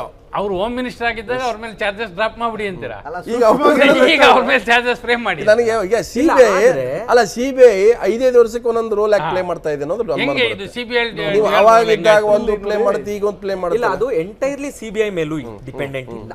ಇದರೊಳಗೆ ಕೋರ್ಟ್ಗಳದ್ದು ಇಂಟರ್ಫಿಯರೆನ್ಸ್ ಇದೆ. ಯಾಕಂದ್ರೆ ಕೋರ್ಟ್ಗಳಲ್ಲಿ ಪ್ರಕರಣಗಳು ನಡೀತಾ ಇದೆ. CBI ತನಗೆ ಬೇಕಾದಂಗೆ ಅಥವಾ ತಮ್ಮ ಪೊಲಿಟಿಕಲ್ ಮಾಸ್ಟರ್ಸ್ ಏನಾದ್ರು ಹೇಳ್ದಂಗೆ ಮಾಡೋದಕ್ಕೂ ಅಂತ ಏನು ಸುಲಭ ಇಲ್ಲ. ಅಲ್ಲ, ತೆಗೆದು ಹಾಕಕ್ಕೆ ಯಾವುದೇ ಬ್ಯೂರೋಕ್ರಾಟಿಕ್ಸ್ ಸೆಟಪ್ ನೀವು ಸಂಪೂರ್ಣವಾಗಿ ಕ್ಲೀನ್ ಚಿಟ್ಟನ್ನು ನಾವು ಅವರೇ ಹಾಕಿರ್ತಕ್ಕಂಥ ಒಂದು ಚಾರ್ಜ್ ಶೀಟಲ್ಲಿ ಕ್ಲೀನ್ ಚಿಟ್ಟನ್ನು ಕೊಡಿ ಅಂತ ಹೇಳಲಿಕ್ಕಾಗದೆ. ನೀವು ಆ ಥರ ಹೇಳಂಗಿದ್ರೆ ನೀವು ಯಾಕೆ ಚಾರ್ಜ್ ಶೀಟ್ ಫೈಲ್ ಮಾಡಿದೆ ಅಂತಕ್ಕಂಥ ಕೋರ್ಟ್ ಕೇಳ್ತಾರೆ. ಹೌದು. ಸೊ ಆ ಕಾರಣಕ್ಕಾಗಿ ಫಾರ್ಮಲ್ ಆಗಿ ಒಂದು ಅರ್ಜಿಯನ್ನು ಹಾಕ್ಬಿಡ್ತಾರೆ ಅವರು. ಸರ್ ರಾಜಕಾರಣಿಗಳಿದ್ದಾರೆ, ಅವರು ಅಧಿಕಾರದಲ್ಲಿದ್ದಾಗ ಸರ್ ಏನಿಲ್ಲ ಸರ್ ಬಿಟ್ಬಿಡಿ, ಆಯಿತು ಸರ್ ನೀವೇನೋ ಮಾಡ್ಕೊಳ್ಳಿ ಅಂತ ಬಿಟ್ಬಿಡ್ತಾರೆ. ಅವ್ರ ಅಧಿಕಾರ ತಪ್ಪಾದ ಫಾರ್ಮುಲಾಗ ಒಂದು ಅರ್ಜಿ ಇದೇನು ಸರ್ ಫಾರ್ಮುಲಾಗ ಒಂದು ಅರ್ಜಿ ಸರ್ ಇಲ್ಲಾಂದ್ರೆ ನಮ್ಮಲ್ಲಿ ಸ್ಟಿಚಸ್ ಮಾಡ್ತಾರೆ ಕೋರ್ಟ್. ಈ ಕೋರ್ಟ್ ಅವ್ರು ಏನು ಮಾಡ್ತಾರೆ, why you did not challenge this ಅಂತ ಕೇಳಿದಾಗ ಕೋರ್ಟ್ ಅವರು ಅದು ಸಹಜವಾಗಿ ನಾವು ಅದು ಹಾಕ್ಬೇಕಾಗ್ತದೆ. ಅದು ಸಂದರ್ಭ ಯಾವ ಅವಕಾಶದಾಗ ಉಪಯೋಗಿಸ್ಕೊಂತಾರಂದ್ರೆ ಅಪೋಸಿಟ್ ಪಾರ್ಟಿ ಅದು ಕೋರ್ಟ್ ಗಮನ, ಕೋರ್ಟ್ ಅವ್ರು ಏನು ಬೇಕಾದ್ರೂ ಮಾಡ್ಬೋದು. ಸೊ ಕೋರ್ಟ್ ಫೀಲ್ಡ್ಗೆ ಬಂದಾಗ ಕೋರ್ಟ್ಗೆ ಬಂದಾಗ ಕೋರ್ಟ್ ಏನು ಬೇಕಾದ್ರೂ ಆದೇಶ ಮಾಡ್ಬೋದಲ್ಲ. ನನಗೆ 120B 120A ಈ 120B ಇಂಡಿವಿಜುವಲ್ ಮಾತ್ರ ಫ್ರೇಮ್ ಮಾಡಿರೋದಾ ಇದು? ಏನು ಅವ್ರ ಇಂಡಿವಿಜುವಲ್ ಆಗಿ ಅವರು ಇನ್ಸ್ಟಿಗೇಟ್ ಮಾಡಿದಾರೆ ಅಂತ ಅಲ್ಲ, ಇನ್ಸ್ಟಿಗೇಟ್ ಕಾನ್ಸ್ಪಿರೆನ್ಸಿ ಎಲ್ಲ ಒಟ್ಟಾಗಿ ಟೀಮ್ ಅಲ್ಲ, ಗ್ರೂಪ್ 120A ಓದ್ತಾ ಇದ್ದೆ. Under 120A when 2 or more persons agree to do or cause to be done ಅಂತ. ಇಲ್ಲ ಇದು ಸಂಚು ಮಾಡೋದು ಒಬ್ಬರೇ ಸಂಚು ಮಾಡಕ್ ಆಗಲ್ಲ. ಟೀಮ್ ಸಂಚು ಅಂದ್ರೆ ಮಿನಿಮಮ್ ಇಬ್ರು ಇರಬೇಕು, ಅದಕ್ಕಿಂತ ಹೆಚ್ಚಿಗೆ ಇರಬೇಕು, ಮಿನಿಮಮ್ ಇಬ್ರು ಇರಬೇಕು, ಹೆಚ್ಚು ಎಷ್ಟು ಜನ ಬೇಕಾದ್ರೂ. So it is not an individual, ಎಲ್ಲರೂ ಸೇರ್ ಮಾಡಿದ್ರು ಅಂತ ನಾ ಹೇಳಿದ್ನಲ್ಲ ಆವಾಗ್ಲೇನೆ. ಅದನ್ನ ಪ್ರೂವ್ ಮಾಡೋದು ಬಹಳ ಕಷ್ಟ ಇದೆ. ಹೆಂಗ್ ಹೇಳಕ್ಕಾಗತ್ತೆ? ಸಂಚು ಅನ್ನೋದನ್ನ ಫರ್ದರ್ ಇನ್ವೆಸ್ಟಿಗೇಷನ್ ಮಾಡಿದ್ರೆ ಇನ್ನು ಜಾಸ್ತಿನೇ ಇರ್ಬೋದು ಅಲ್ವಾ? ಅಡಿಷನಲ್ ಚಾರ್ಜ್ ಶೀಟ್ ಮಾಡ್ಬೇಕಾಗ್ಬೋದು, ಬರ್ಬೋದು. ನೆಕ್ಸ್ಟ್ ಡೆಫಿನೇಷನ್ ಅಂದ್ರೆ ಸಂಚಿಗೆ there must be an agreement before act, before committing an act. There must be an agreement, there must be a discussion, there must be a talk. ಅವರೆಲ್ಲ crude ಒಂದು ಕಡೆ ಇರ್ತಾರೆ, that will become this thing. But ಇನ್ನೊಂದು trial conduct ಮಾಡುವಂತ ಸಂದರ್ಭದಲ್ಲಿ ಅನೇಕ ಜನರ ಹೆಸರುಗಳನ್ನು ಬರ್ಬೋದು.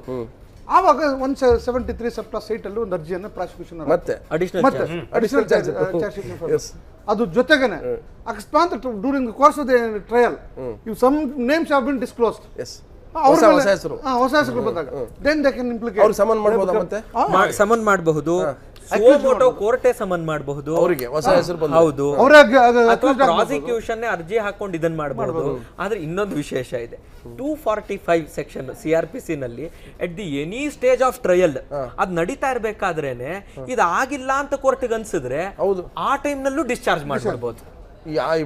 ಈಗ ಸಾಕ್ಷಿಗಳು ಕೊಡ್ತಾ ಇದ್ದಾರೆ, ಅವ್ರು ಕೊಟ್ಟಿರೋ ಒಂದ್ 10 ಜನರ ಸಾಕ್ಷಿ ಕೊಟ್ರು. ಅವಾಗ ಅನ್ನಿಸ್ತು ಅಯ್ಯೋ ಈ ಚಾರ್ಜ್ ಯಾಕೋ ನಿಲ್ಲ ಹಂಗ್ ಕಾಣಲ್ಲ, ಇದು ಯಾಕೋ ಆದಂಗಿಲ್ಲ, ಸುಳ್ಳಿದೆ ಅಂತ ಅನ್ನಿಸ್ತು. At any stage of trial 245(2) ನಲ್ಲಿ at any stage of trial the court can discharge the accused. So ಇದ್ರೊಳಗೆ ಆಪ್ಷನ್ಸ್ ಮುಗ್ದೋಗಿಲ್ಲ, ಆಪ್ಷನ್ಸ್ ಬಹಳ ಇದಾವೆ, ನಾವು ಕಾದ್ ನೋಡ್ಬೇಕಷ್ಟೇ ಏನಾಗಿದೆ. Suppose during the course of the trial ಈಗ ಇವ್ರ ಮೇಲೆ ಹೊರಿಸಿರ್ತಕ್ಕಂಥ ಆರೋಪಗಳು ಈಕ್ವಲೆಂಟ್ ಆಗಿ ಯಾರನ್ನು ಸಹ ಸಾಕ್ಷಿಗಳನ್ನು ಹೇಳಲಿಲ್ಲ, ಅಥವಾ ಈ ಆರೋಪಗಳನ್ನು ನೇರವಾಗಿ ಸಾಕ್ಷಿಗಳು ಇವ್ರ ವಿರುದ್ಧ ಹೊರಿಸಲಿಲ್ಲ. ಅಂಥ ಸಂದರ್ಭದಲ್ಲಿ ಕೋರ್ಟು ಇಮಿಡಿಯೇಟ್ ಆಗಿ ನಾವು court can apply their mind, no not necessary to proceed against them, it is better to discharge ಅಂತ ಹೇಳ್ಬಿಟ್ಟು ಅವ್ರು ದಿ ಕೋರ್ಟ್ ಎಲ್ಲ ಆಲ್ ಚಾರ್ಜಸ್ ಡಿಸ್ಚಾರ್ಜ್ ಮಾಡಬಾರ್ದು ಅಂತ. ಬಟ್ ಇವತ್ತು ಯಾಕೆ ಡಿಸ್ಚಾರ್ಜ್ ಅಪ್ಲಿಕೇಶನ್ ರಿಜೆಕ್ಟ್ ಮಾಡಿದ್ರು? ಯಾಕಂದ್ರೆ ಇವನ್ ಇನ್ನು ಪ್ರೀ ಟ್ರಯಲ್ ಇನ್ನು ಎವಿಡೆನ್ಸ್ಗಳೇ ಆಗಿಲ್ಲ. ಅವ್ರೇನಂತಾರೆ ಮೇಲ್ನೋಟಕ್ಕೆ ಇವ್ರು ಹಾಕಿರೋ ಚಾರ್ಜ್ ಶೀಟ್ನೇ ಸರಿ ಇಲ್ಲ ಅಂತ ತಾನೆ ಇವ್ರು ಡಿಸ್ಚಾರ್ಜ್ ಹಾಕಿದಾರೆ ಅಂದ್ರೆ. ಇಲ್ಲ ಅವ್ರು ಹಾಕಿರೋದು ಏನು ಅಂದ್ರೆ ಈಗ ಚಾರ್ಜ್ ಶೀಟ್ ಹಾಕ್ಬೇಕಾದ್ರೆ ಎಲ್ಲ ಇನ್ವೆಸ್ಟಿಗೇಷನ್ ಮಾಡಬೇಕಾದ್ರೆ ಸಾಕ್ಷಿಗಳದ್ದು ಹೇಳಿಕೆ ತಗೊಂಡಿರ್ತಾರೆ. ಆ ಸಾಕ್ಷಿಗಳ ಹೇಳಿಕೆ ಮೇಲೇನೆ ಇದು ಡಿಸ್ಚಾರ್ಜ್ ಮಾಡಿಬಿಡಿ, ಯಾಕಂದ್ರೆ ಅದ್ರೊಳಗೂ ನಮ್ಮ ಬಗ್ಗೆ ಏನೂ ಇಲ್ಲ ಅನ್ನೋದು ಒಂದು ಹಾಕಿರ್ತಾರೆ ಅಪ್ಲಿಕೇಶನ್. ಈಗ ಪೊಲೀಸರ ಎದುರಿಗೆ ಇನ್ವೆಸ್ಟಿಗೇಷನ್ ಟೈಮ್ ನಲ್ಲಿ ಹೇಳಿರುವಂತ ಏನ್ ಹೇಳಿಕೆ ಇದೆಯಲ್ಲ ಅದು 161, ಅದು 161 ಸೆಕ್ಷನ್ 161 ನಲ್ಲಿರೋ ಹೇಳಿಕೆ ಅಷ್ಟು ಮಹತ್ವದ್ದಲ್ಲ. 164 ಜಡ್ಜಿ ಎದುರಿಗೆ ಬಂದು ಹೇಳ್ಬೇಕಲ್ಲ, ಅದು ಮಹತ್ವದ್ದಿರುತ್ತೆ. ಈಗ ಅವ್ರು ಬಂದು ನೀವು ಹೇಳಿದ ವಿಕ್ರಮ್ ಹೇಳ್ದಂಗೆ ಆಯ್ತು, ನೀವು ಪೊಲೀಸರು ಮುಂದೆ ಹೇಳಿದಂತ ಹೇಳಿಕೆನ ನೀವು ಜಡ್ಜ್ ಮುಂದೆ ಬರ್ಬೇಕು ಟ್ರಯಲ್ ಮುಂದೆ ಅಲ್ಲ ಸ್ವಾಮಿ ನಮ್ಗೆ ಗೊತ್ತಿಲ್ಲ ಅಂದ್ಬಿಟ್ರೆ ಹೆಚ್ಚಿನ ಕೇಸ್ಗಳಲ್ಲಿ ಇದು ಆಗುತ್ತೆ. ಯಾಕಂದ್ರೆ most of the statements will be return by the writer of the station. ಆ ರೈಟರ್ ಬರ್ತಾರೆ, ವಿಚಾರಗಳು ಇವ್ರಿಗೆ ಗೊತ್ತಿರೋದೇ ಇಲ್ಲ ಸಾಕ್ಷಿಗಳಿಗೆ. ಸೊ ಹಾಗಾಗಿ ಹೆಚ್ಚಿನ ಹಾಕ್ಬಿಟ್ಟಲ್ಲಿ ಆದ್ರೆ ಈಗ ನೀವು ಆರಂಭದಿಂದ ನಾವು ಏನು ಚರ್ಚೆ ಮಾಡ್ತಾ ಇದ್ವಿ, ನೀವು ಅಕ್ಯೂಸ್ಡ್ ಪರ್ಸನ್ಸ್ ಏನಿದ್ದಾರೆ ಅವ್ರ ಟ್ರಯಲ್ ಅಲ್ಲಿ ಆ ಸಾಕ್ಷಿಗಳು ಅವ್ರ ಮುಂದೆ ಬರಬೇಕು. ಹೌದು, ಈಗ ಹೇಳಿದ್ರೆ ನೀವು ರೈಟರ್ ಬರ್ದಿರೋನ್ನ ನೀವು ಬರ್ದಿರೋದು ಅವ್ನು ನನಗೆ ಹೇಳಿಲ್ಲ ಸ್ವಾಮಿ ನಾನು ನಿಂಗೆ ಅಲ್ಲಿ ಹೇಳಿಲ್ಲ ಅಂದ್ಬಿಟ್ರೆ ಹಂಗೂ ಆಗ ಸಾಧ್ಯ. ನಮ್ಮ ಕ್ರಿಮಿನಲ್ ಪ್ರೊಸೀಜರ್ ನಲ್ಲಿ ಎಲ್ಲ ಕೇಸ್ಗಳು ಮೋಸ್ಟ್ ಆಫ್ ದಿ ಕೇಸಸ್ ಇದೇ ತರ ಡಿಸೈಡ್ ಆಗುತ್ತೆ.